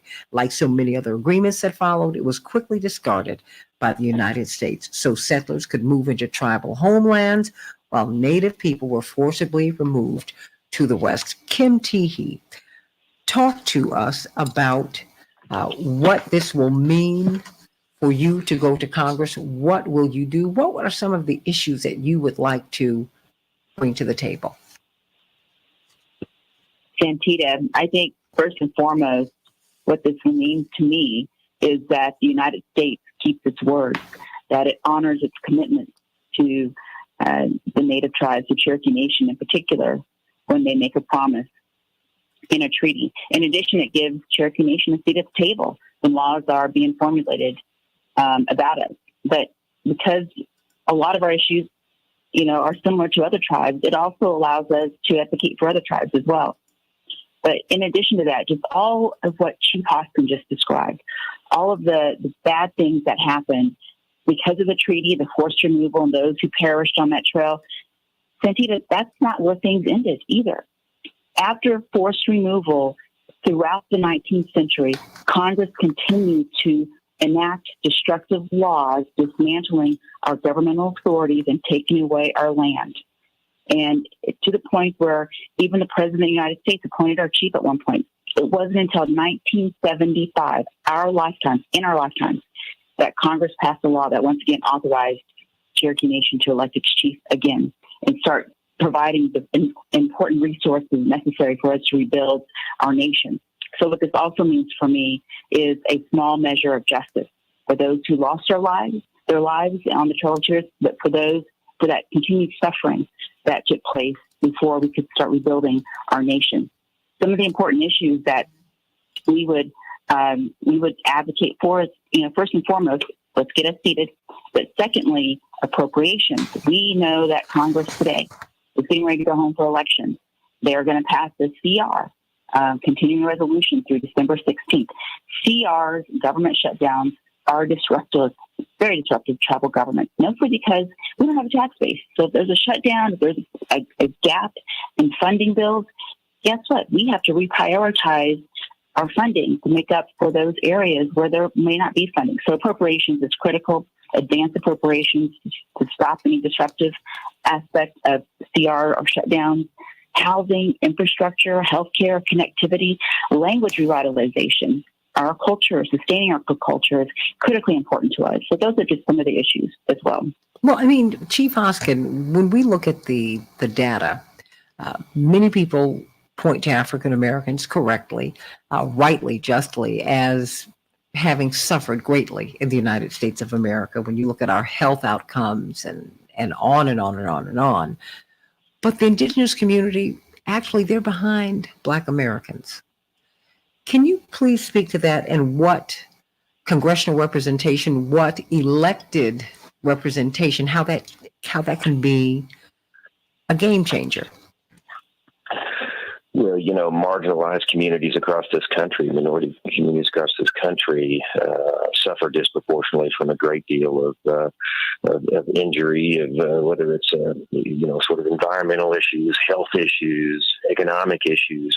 But certainly, if you look at Indian country and you look at tribes, you find that in some parts of Indian country, there's just been seemingly intractable double-digit unemployment for generations. You see suicide rates that are so much higher than the rest of the country. You see, in terms of health conditions, diabetes, for example, that just genetically is prevalent among Native peoples, and we deal with that at the Cherokee Nation. You go into the worst public health crisis in living memory, the COVID-19 pandemic, and you see that exposing a great deal of other inequities that Indian country suffers under, whether it's food insecurity, and we've seen our share of that in the Cherokee Nation, or whether you see places in Indian country where there just still is not adequate running water or ways to dispose of wastewater. All of these things and so much more are happening in Indian country, and they're happening in the shadows. And we exist often in the shadows and not in the public consciousness, and we struggle sometimes to get into the consciousness of the Congress of the United States. And so how do we address that? Well, we work all the time trying to address it at the Cherokee Nation, working outside of the Congress, advocating. And I think we've become more and more effective at it. By the way, your listeners should know that Kim Teehee leads our government relations efforts. So some of the great successes we've had working outside of Congress, advocating on these issues for all of Indian country has been under her leadership. Imagine, Santita, what we can do if we have somebody in the Congress, somebody advocating on the floor of the Congress in committee, talking about these inequities, talking about the disinvestment in Indian country, the lack of infrastructure, raising issues about health disparities, health outcomes. I mean, there's so much we need to address.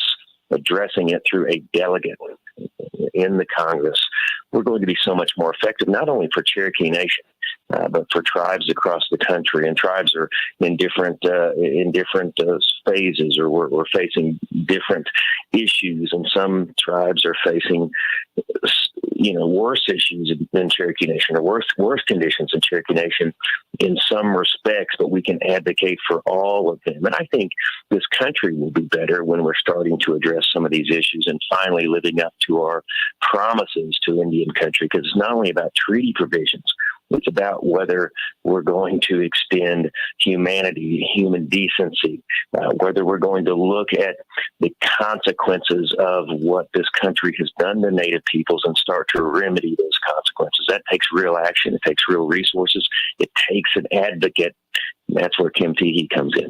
Well, Chief Hoskin, I'd like to know not if, but when she's seated. I mean, and how can we make her a full member of Congress who votes? When she's seated, will other nations then push to get seats at the table as well? To get seats not at the table, to get seats in Congress? Because we're not supposed to be stuck at 435 members anyway. Yes, well, that's one of the first things that we researched when, I approached Kim and said, your nation needs you to do this. We need you to be our delegate. One of the first things we looked at was, do other tribes have this right? As it turns out, there's a couple of other tribes that have similar treaty provisions that are not as clear as the Cherokee Nation delegate provision.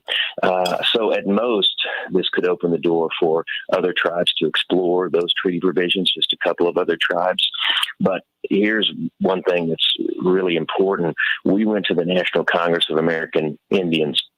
You've had that organization's president, Fawn Sharp, on your show. Mm-hmm. That organization represents really just about all of Indian country. It's the largest advocacy group for Native peoples. We got the endorsement of that Congress of American Indians, National Congress of American Indians. Why?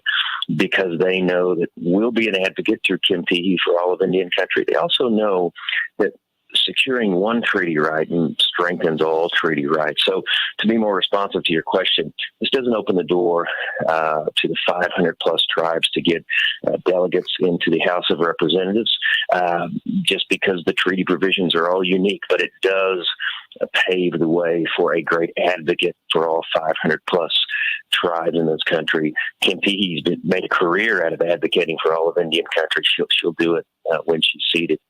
Kim Teehee, Delegate Teehee, can you stay with us a little while longer? I know that the chief is going to have to leave us. Sure. Okay, thank you so much. Chief Hoskin, I have a couple of minutes literally before we go. What do you want us to know? What is it that we do not know about this particular issue? Because most folks, when I mention this to them, they're shocked. Well, I think what most Americans don't know is that this treaty exists. So we're talking about it on the show, that this provision is still the law of the land. So that's the number one thing. Understand that we're talking about not something speculative, not something that we have to explore to determine whether it is the law. It is the law of the land. I mean, the United States actually relies on our treaties from time to time to make sure we're living up to our end of the treaties. Can you believe that, Santita? The United States actually has come to us and says, hey, you have treaty obligations. You need to meet them. And we proudly meet them.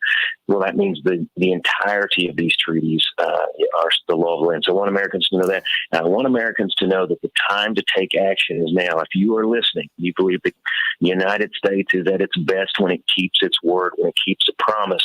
You as an American can do something about it. It's not just a Cherokee issue. This really goes to the core of America. Are we a country that keeps its word? People can go to CherokeeDelegate.com, CherokeeDelegate.com right now, and you can actually take action on that website to reach out to your own member of Congress, because the House of Representatives can take action. Everybody's got a member of the House. Everybody's got a voice. Raise your voice. Let's get America to keep its promise to the Cherokee people. That's really something that's good for the whole country. Well, as some people want to express their support, and I'm so glad that you're going to be able to stay with us a little while longer. Chief Hoskin, Principal Chief Hoskin, really the head of the state of the Cherokee Nation is with us today, and the person who's been designated to be their congressperson is Kim Teehee. Delegate Teehee is with us right now. I want you to call us at 773-763-9278. We're going to have Attorney Aaron Connolly join us and Attorney Mark Fancher, who's got very strong views. One of the things that I appreciate about Mark Fancher, Chief Hoskin, and Delegate Teehee is that as an African American and as someone who is proudly African American and is a tremendous advocate for African Americans, he's an advocate for all people. Every time he talks about these issues that face us as a nation, he says, first, we must always consider and honor the debt that we owe to the indigenous people. This is their land. We must first ask them if we can stay. No one even thinks to do that. Think about that, everybody. Let's talk about what it means when America breaks a promise. When it breaks a promise. When it breaks a promise. If they'll break a promise to someone else, they'll break a promise to you. I promise you. 773-763-9278. Should the Cherokee Nation be ceded? What's the holdup? It's almost been 200 years. Back with more of the Santita Jackson Show in just a few minutes. Thank you, Chief Hoskin. Thank you, Delegate Teehee. Stay right there. And I know I've got Attorney Connolly, you stayed with us, yes? Yes, ma'am. Okay. Attorney Connolly, this is Delegate Teehee, and this is Chief Hoskin, and this is Attorney Aaron Good Connolly. morning. Hi, Aaron. How are you? I'm wonderful. Wonderful to meet both of you. Thank you for connecting us, Santita, and thank you for discussing this important topic. It's hopefully we'll have a new Congress that will be able to take this up, including Santita's brother. And Delia Ramirez. And really, Delia Ramirez. Yes. Absolutely. And, because what we need to do is Summer Lee, and we need to find out, and hopefully on the Senate side, you get some support too. We need to find out what role Nancy Pelosi is playing, should be playing. Because there's so much that you can do by fiat in the U.S. House of Representatives. Yes? Yeah, she's the tone setter for sure. She's, look, Congress has now decided they're not going to come back in October, right? They're going to come back November 14th. So we don't have weeks. We have days when we get back to hustle on a hearing and to get a vote. November is Native American Heritage Month. I told the speaker that myself. I said this would be a great month to take swift action to not only have a hearing, but also to have a vote, a straight up and down vote in the House. That's all it takes. And that would be in October that you want to do this. That'd be November. November. Okay. If they pass this today, the CR today, they're out till November 14th after the election.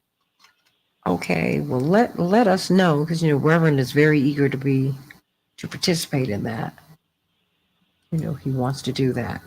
Very, very eager to do that. Cynthia, during this month of October, I think we'll be contacting you, because I think there's certainly efforts we can do outreach to members as they're in their districts. They're a phone call away for the Reverend, right? So I think that could be very helpful. Well, but I also know that we really need to. Attorney Mark Fancher. Yes, good morning. Oh, I was just singing your praises just a short while ago.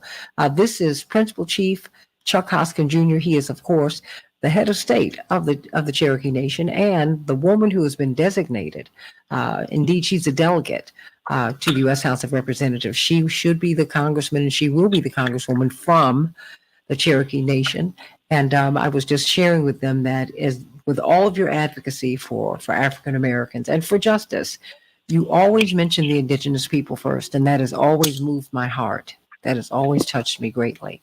So we're going to talk about what So first of all, Attorney Mark Fancher, Chief Hoskin, and Delegate Teehee. Well, it's my high honor to meet you both. Likewise, the pleasure. Mine as well. So, and these are all people who I think can advocate for you. Mark is a brilliant writer, and you have got to. I think it would be this would be a great piece to write on. 30 seconds, Mark. This 200-year-old. It's not just promise. It's the law of the land. That's right. You know, and Chief Hoskin made the point that, you know, thank you so much, Paul, that our government presses indigenous people to live up to their treaties, but they never do that. They never do that. They never do that for them, ever. We've got to talk about that. So stand by, everybody. Whew. We can change the world, change the world, change the world. We can change the world, we can change the world, change the world. This is the Santita Jackson Show. War and hate to a place of love, it's not too late. Gotta save the children, we can't wait. Let's change the world. I am breathing. Hey, everybody, welcome back to the Santita Jackson Show. WCPT 820, the nation's largest progressive talk radio station, and AM 950 radio.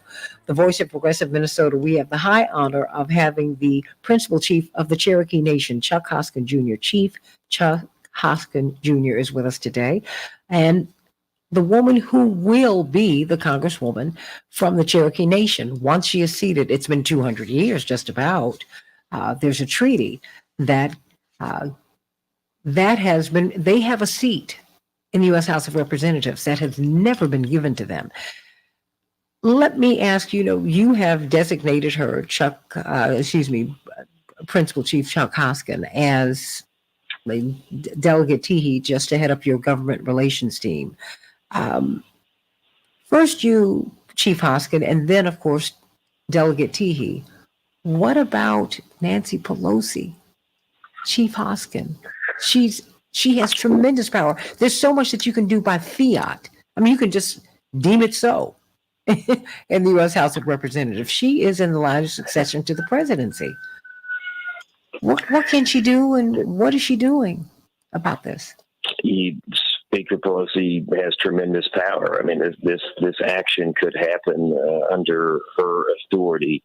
I will say this: Kim Teehee and I have met with Speaker Pelosi. In fact, we met with her in the early part of 2020, and the meeting was very encouraging because the speaker was curious about this issue. You could tell she was oriented towards action on this issue.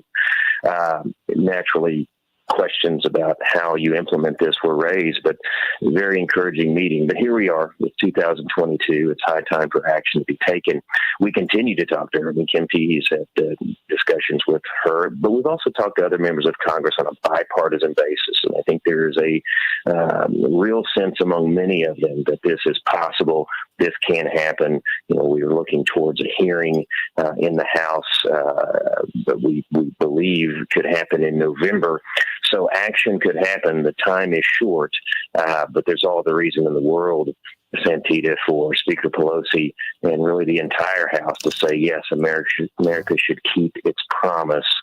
And what I couldn't frame the issue up more clearly for the country than saying, look at the Treaty of New Echota, look at Kim Teehee, seat her, the country will be better for having done it.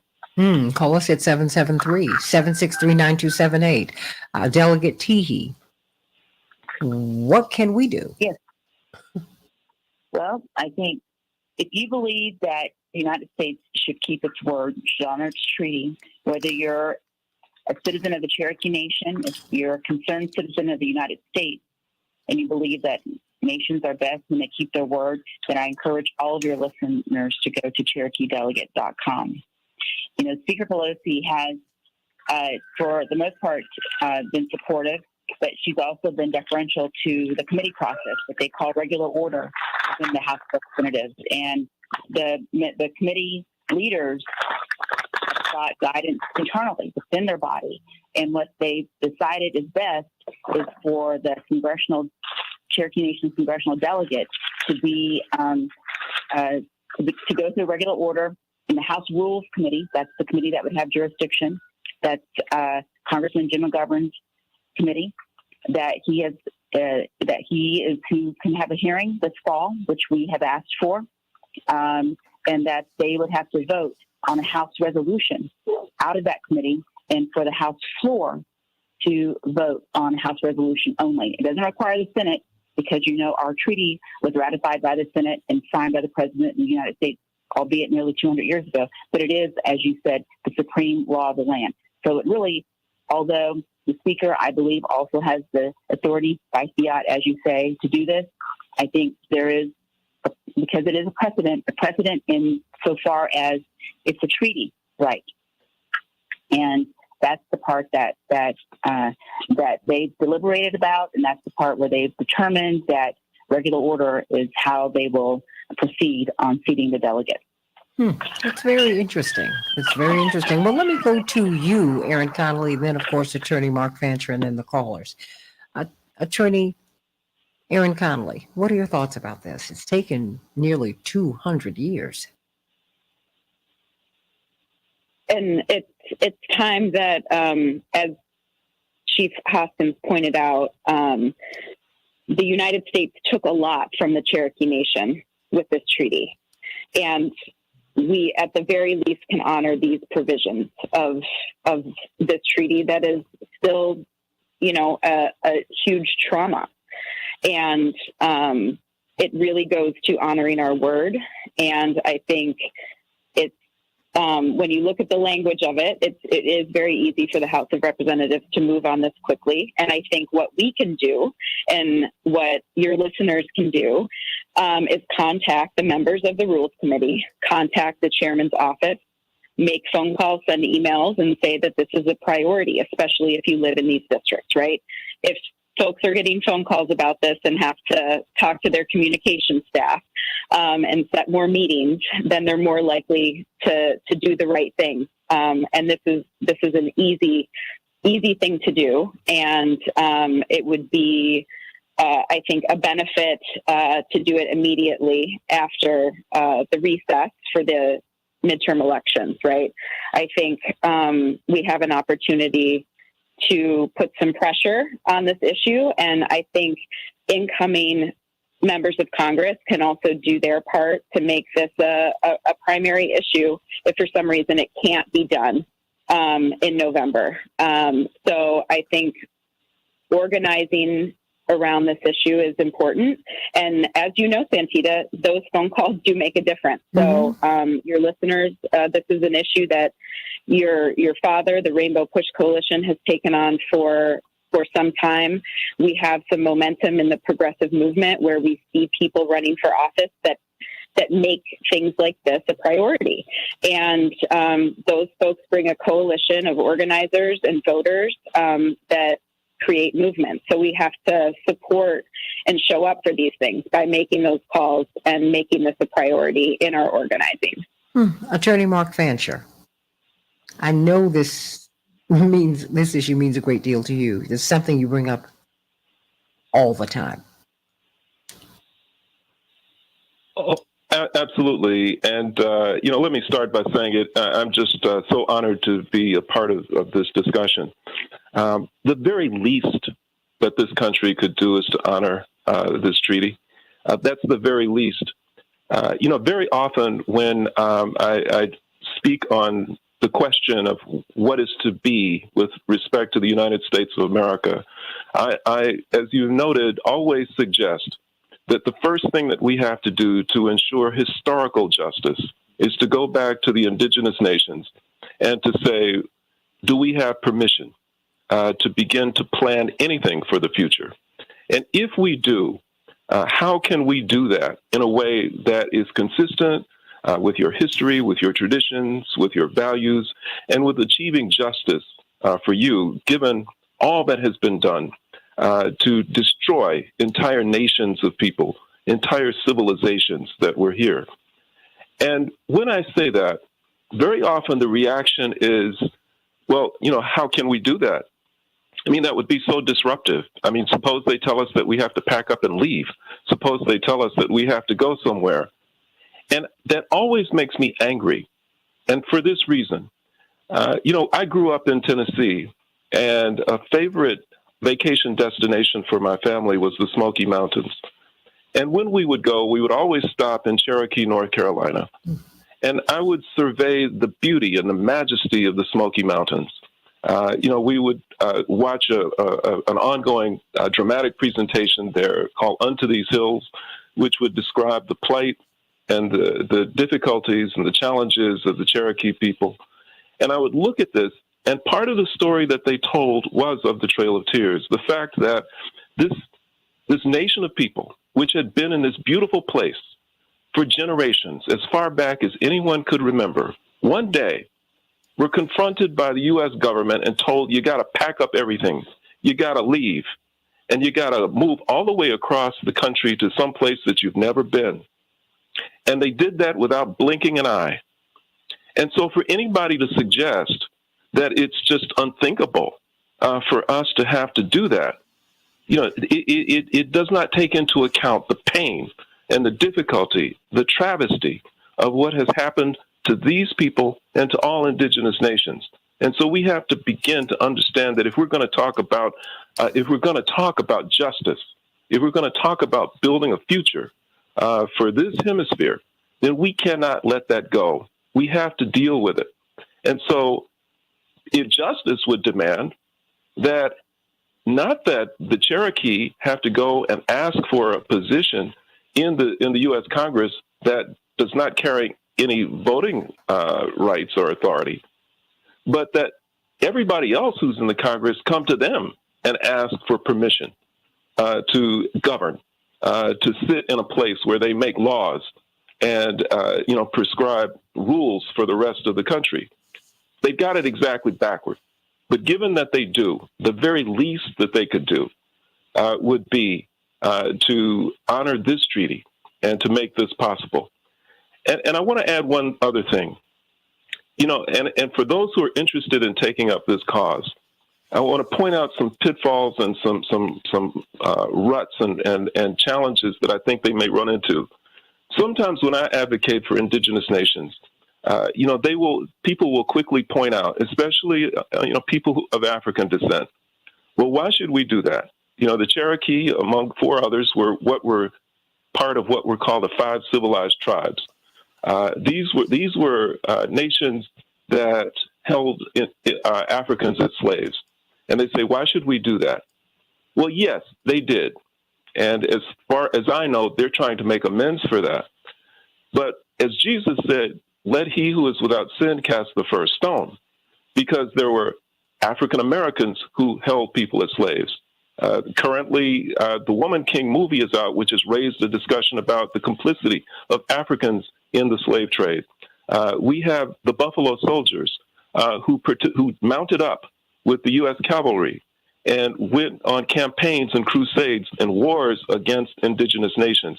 So we all have things in our history that we're not proud of. But the one thing that we need to recognize is that notwithstanding that history, we have to learn from it and understand the way in which the U.S. government and other oppressive forces have played oppressed people off against each other, have used them against each other, to fight against each other, to oppress each other, to cause harm to each other. And we have to turn the page on that and begin to build bonds of solidarity, recognizing the shared oppression and the shared enemies that we have, and to fight as hard as we can for the justice that I think all of our oppressed communities deserve and that they need desperately. Chaparral called in. Chaparral, what's on your mind? We were trying to reach you about your food earlier, but you wanted to talk about this. Why? Yes, I did, Santita, because I think just like what Mark was stating, that it's so important that we actually unite together to get what we deserve. I mean, we've been in this country for 400 plus years, and the American Indians have been here since the inception of the world. So we have a vested interest and being able to be heard and have a seat at the table. So my question to the panel is, have we thought about taking this, since we have a treaty, have we thought about taking this to the UN, or has it been taken to the UN to help us to ensure not only, that the Cherokee are seated, but also, there's representation for DC for their statehood, So, I mean, we know that these changes in government would benefit Black and brown people, which is why there's the hesitation in seating these individuals in Congress and in the Senate, because they know that it will push them over and change the weight of power. But we have to be able to also try to leverage our power by uniting, like Mark was saying, together. We may need to do a march. We may need to, when they come back on November 14th, we need to surround the Capitol. Just like these people from January 6th, they made sure that the world knew that they were there. And it wasn't a whole bunch of them. I think that we can get all the Indian tribes, all the progressives out on November 14th to D.C. and demand that they be seated. And this is what we have to do. But I do want to ask about the UN to see if that pressure with the UN can help as well. Delegate Teehee, Chief Hoskin, who wants to take a crack at that? Yeah. I mean, does anyone pay attention to the UN when it seems to me when people of color lodge grievances, Black people, brown people, indigenous people, all of us, no one listens. But if there is a whiff of injustice toward a European, whether they are in the United States or in Europe or wherever they are, it's a world crisis.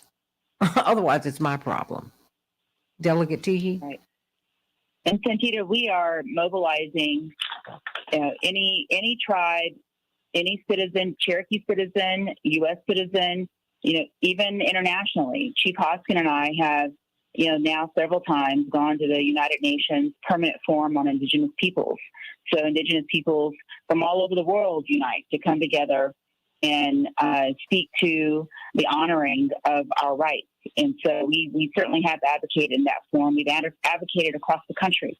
As the largest federally recognized tribe in the country, we have over 437,000 citizens. So we talk about delegates in the House of Representatives. Our tribe, just by the sheer numbers of our citizenry, is more populous than some of the the territories that the delegates presently seated in the House serve. And so we have a lot of momentum, a lot of mobilization. Look, one of my very first letters when Chief Hoskin nominated me in our tribal council, which is our legislative branch, confirmed me of congratulations was from President Obama. I had worked for President Obama as his very first senior policy advisor on Native American affairs in the White House. And he sent me a letter congratulating me and letting me know, if he can help, to let him know. So we've had, resolutions from tribes all across the country. We're seeking that out now. We're trying to mobilize. And I agree with the caller that, maybe on November 14th when Congress comes back in session, we have a convening, right? We take off running because we know we don't have weeks. We have days before the end of the year. And our goal is to get the delegates seated before the end of this year. But, I think that, Delegate Teehee and Chief Hoskin, with all due respect, I think while we have the end of the year, now that the issue is known, we have this moment. And I think we shouldn't stop at the end of the year. You just have to push and push and push and make this an issue. There's street heat, not just sweet heat. Sweet talk, S-U-I-T-E, is lovely. But what needs to happen? What happened when we saw ACA, and certainly you would want to see it in a nonviolent way. Chief Hoskin, when they stepped out and saw those thousands of people who were ignited about the passage of the ACA, whether they supported it or not, that changes things on the Hill. They need to see people. They need to know that there is mass support out here for the seating of Delegate Teehee and the Cherokee Nation in the U.S. House of Representatives. Chief Hoskin. Well, I think it's time for an all-of-the-above approach, whether it's a nonviolent action or, as you say, talking in the suites and continuing that dialogue. And so I do think the time is right for all of the above, and I do think that a presence in Washington on the 14th would be powerful. And we've always understood that as strong and proud as the Cherokee people are, we're going to need the country behind us, or history will repeat itself, because often marginalized populations on their own are just that, marginalized, continue to be ignored.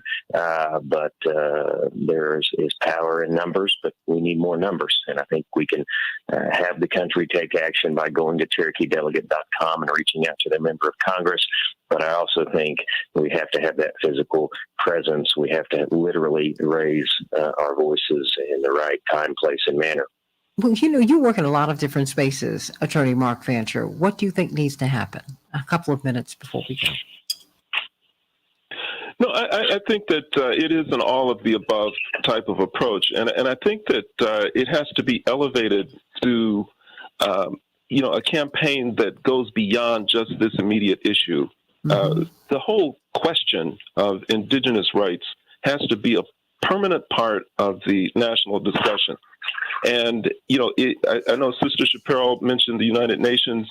The value of international law frequently is not so much in achieving immediate results, but in building a world consensus about an issue. And even though, a resolution by the United Nations about this might not have immediate effect, it galvanizes global opinion. It helps to isolate those who would still hang on to the idea that indigenous people should not have any involvement in participating in governing the land that by all rights is theirs. So I think that, it just needs to be a permanent part of the discussion, and that's one of many ways in which that can happen. And I think it's a very American discussion, Kim Teehee. I have 1 minute for you, and then 1 minute, of course, well, a couple of minutes for the chief of state. It's very important. I have to give deference to the principal chief of the Cherokee Nation, but our soon-to-be Congresswoman, our delegate, Kim Teehee. What's next? What do you need us to do? I need for your listeners, for the guests on this call, to help us mobilize, to help us reach out to lawmakers that matter, to help us reach out to the leadership of the House, Speaker Pelosi, but also the people under her who are leaders, to the various caucuses, to the Rules Committee chairman. And the message is, we don't want just a hearing. We want to vote. Mm-hmm. We know that if we're going to follow regular order, that the steps are hearing, committee vote, floor vote. And that's what we need to have happen in November. And that's the process that we need to advocate for once Congress comes back in. Well, I mean, we need that. Chief Hoskin, what's next? What do you need us to do? We're so honored that you and Delegate Teehee have been with us today. Well, I'm honored to be on with the panel and appreciative of you helping us raise our voice. So, this is as clear right and wrong as I think the country can face. I mean, I think most Americans in the 21st century, when they are thoughtful, when they take the time to think about Native peoples, when they think about whether the country collectively has at times betrayed Native Americans, oppressed Native Americans, dispossessed us of so much and caused so much injury, I think Americans can think about that. And I think they can think about whether there can be for every wrong, there is a right. This is a right, not just a right we possess, but this is the right thing to do. So what do? We have to mobilize. CherokeeDelegate.com is an easy place to go. Listeners can go right now, and with a few clicks, you can at least have told your member of Congress, there is a right, there is a wrong. Seat Kim Teehee. This is a treaty right. This is a promise. The Congress can probably find 100 ways to sidestep this promise. I mean, the country has gone 200 plus years with sidestepping and going back on promises to Native peoples. They can bend over backwards to do it, or they can take a very straightforward approach, get us a hearing, get us a vote. I think an up or down vote, I think a yes vote is inescapable. I think honoring the treaty is inescapable, but we've got to tee it up, and we could do it by November. We can do that, everybody.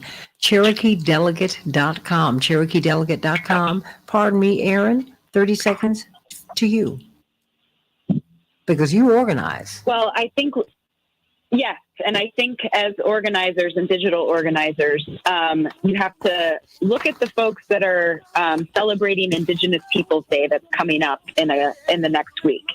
If they are posting about this, ask them directly where they stand on honoring this treaty and whether or not they support a vote.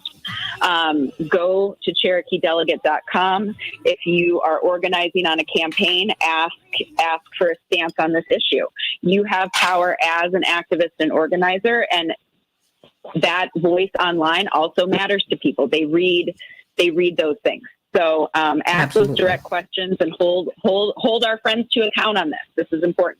It's important because, delay is denial in this case. And the Cherokee Nation have been denied their seat at the table for almost 200 years.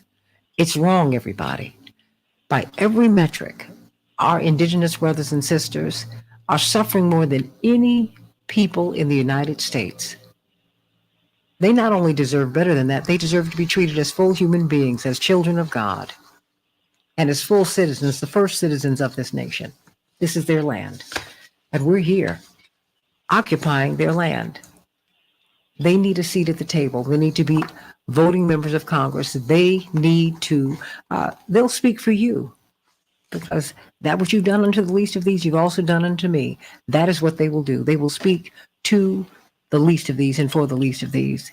CherokeeDelegate.com, everybody. Let us get involved. You have my pledge. I'm going to do everything I can. God bless you. Chief Hoskin and Delegate Teehee. God bless you, everybody. See you on Keep Up Alive on Sunday at 7 o'clock Central Standard Time. God bless.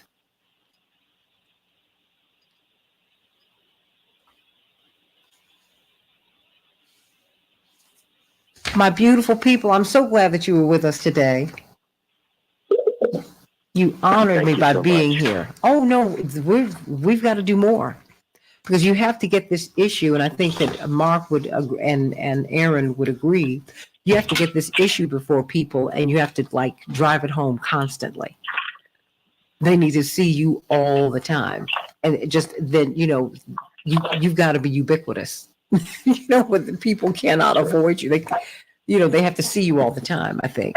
What do you think, Aaron and Mark? Yeah, I agree. I think that America has made an ongoing passionate effort to not pay attention to this issue, because there's a guilty conscience. There's a national guilty conscience, and the less they can think about it, the better. And I think that it's to everybody's advantage to keep pushing them, to forcing them to pay attention to it. That's the only way it's going to leave. That's the only way they're going to have any peace or rest, is to finally address it. And I think they need to come to terms with that. I absolutely agree. Aaron?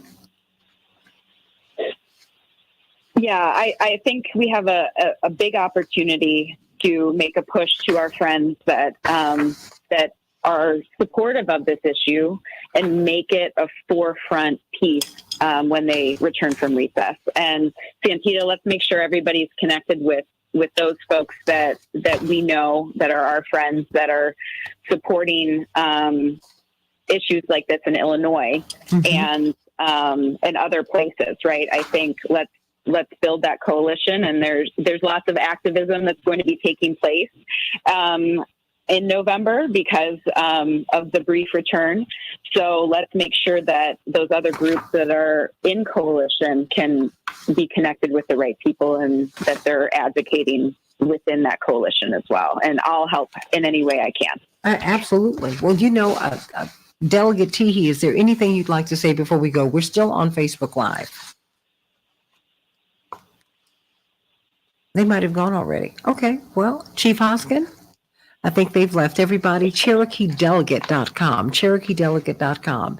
We're not going to have any peace, Mark and Aaron, until we do right by people. You remember that famous line from The Color Purple: until you do right by me, everything you think about gonna crumble. It's not gonna. She said gonna crumble. Until we do right by the people we have wronged, we're not going to have any peace. We're just not. We're not. That's just spiritual law. Mark. And the fact is that the First Nations, the indigenous peoples of the Americas, and African peoples are the only two groups that populate the United States in particular that did not volunteer to be a part of this. This was imposed on them, in different ways, but it was imposed on both of them. And these are the two great crimes, the two great original sins of the United States of America, the territorial theft and genocide of the First Nations people and the enslavement of African people. Those are two things that there are, and there has to be a reckoning. Those two things have to be made right. And you can't even begin to suggest that the United States of America is a model of democracy or a place of liberty and freedom until you have, some reckoning with respect to those two things. Amen to that. I mean, and reckoning is not revenge, everybody. Let's mature. That is not what he's calling for. We're saying reckoning means making it right. Yeah. That's what that is. Because people sometimes misunderstand what you say. Because you're so direct. And I love that about you. But that having been said, we have to be very, very honest and forthright about where we are, about what's going on here. You can't, you deny them their seat in Congress for almost 200 years. Are you serious? We did not let Europe get out of the Second World War without coming up with a plan to rebuild it. Everything you see in Europe is built by the United States because we rebuilt that subcontinent as soon as the Second World War was over. That is what we did. And that is Ukraine, $12 billion today off the top. Do you not think that that's what's needed in Florida right now? This is the worst hurricane they say that they've ever seen. Hundreds of people are missing right now. People are floating in the water. That's how bad it is down there. Because I read the written accounts, Aaron and Mark. And when I read the written accounts, I'm horrified by what I read. I'm like, oh my gosh, what happened down there was total devastation. They need that $12 billion. I'm not mad with Ukraine, y'all. I'm just saying we need this money. We need it. We need it. We need to get things right. And my point is, we work things out for Europeans before we work them out for Black people, brown people, people of color. We never do that. We don't do that. And that's wrong. And I am somebody. I have enough of a sense of myself to know that it's wrong and to not think that and not to accept it. Just because this is the way things have been done is not the way things ought to be done. It's wrong. And you ought to have enough sense of yourself, enough of your own somebodyness to say, I'm not going to accept this. Not just for me, but for someone else. I'm going to fight hard for someone else. And Mark, thank you for mentioning enslavement and all of that. But, enslavement is something that people do to each other, period. We've racialized it, Mark, in this country, and Aaron. But the fact is, people mistreat each other all over the world. All over the world. And the other part of that story, is that, notwithstanding that, the sad irony is that those tribes were called the civilized tribes because they wanted to have a role in slavery. But then they were condemned by the United States government because they didn't do it right, that they weren't brutal enough, that they weren't mistreating their people, mistreating Africans well enough. But beyond that is that there were so many indigenous nations that provided refuge and safe haven for runaway Africans who escaped the plantation. There were many who became part of tribes. They married into them. There were Africans who became chiefs, who led them. There were so many instances, in the case of the Seminole in Florida, there was such a strong alliance between escaped, enslaved people and the Seminole that they were able to militarily defeat the U.S. Army. They came down there trying to retake territory that these peoples occupied, and they repelled them. They defeated them. So I take inspiration from that, knowing that a strong alliance between the oppressed has the capacity and the potential for overpowering even the most intimidating adversary. And I think that we should not see this as a fool's errand or something that's futile. It is very achievable, and through cooperation, collaboration, and solidarity, it's a battle that can be won. And if you want to see a theatrical discussion, they don't go into great depth about this. But Buck and the Preacher, you remember that movie? Oh yeah. That dealt with that Sidney Poitier, Harry Belafonte movie. And I think it was First Artist. This was a movie company, a production company that Sidney Poitier and Barbara Streisand and some other progressives in Hollywood, they came together as the studio system was ending, and they created their own studio, First Artist. Indeed, that's how we got the whole Uptown Saturday Night trilogy, because he was part of a film company where he could get films green lighted and made. Green lighting gets you the funding. And so this is something that get Buck and the Preacher. It's a great movie. It has never received, I think, Mark, the credit that it has absolutely deserved. I mean, and it was of such a great moment. Mark, I didn't even think about this, but it took me a while to pull it back up.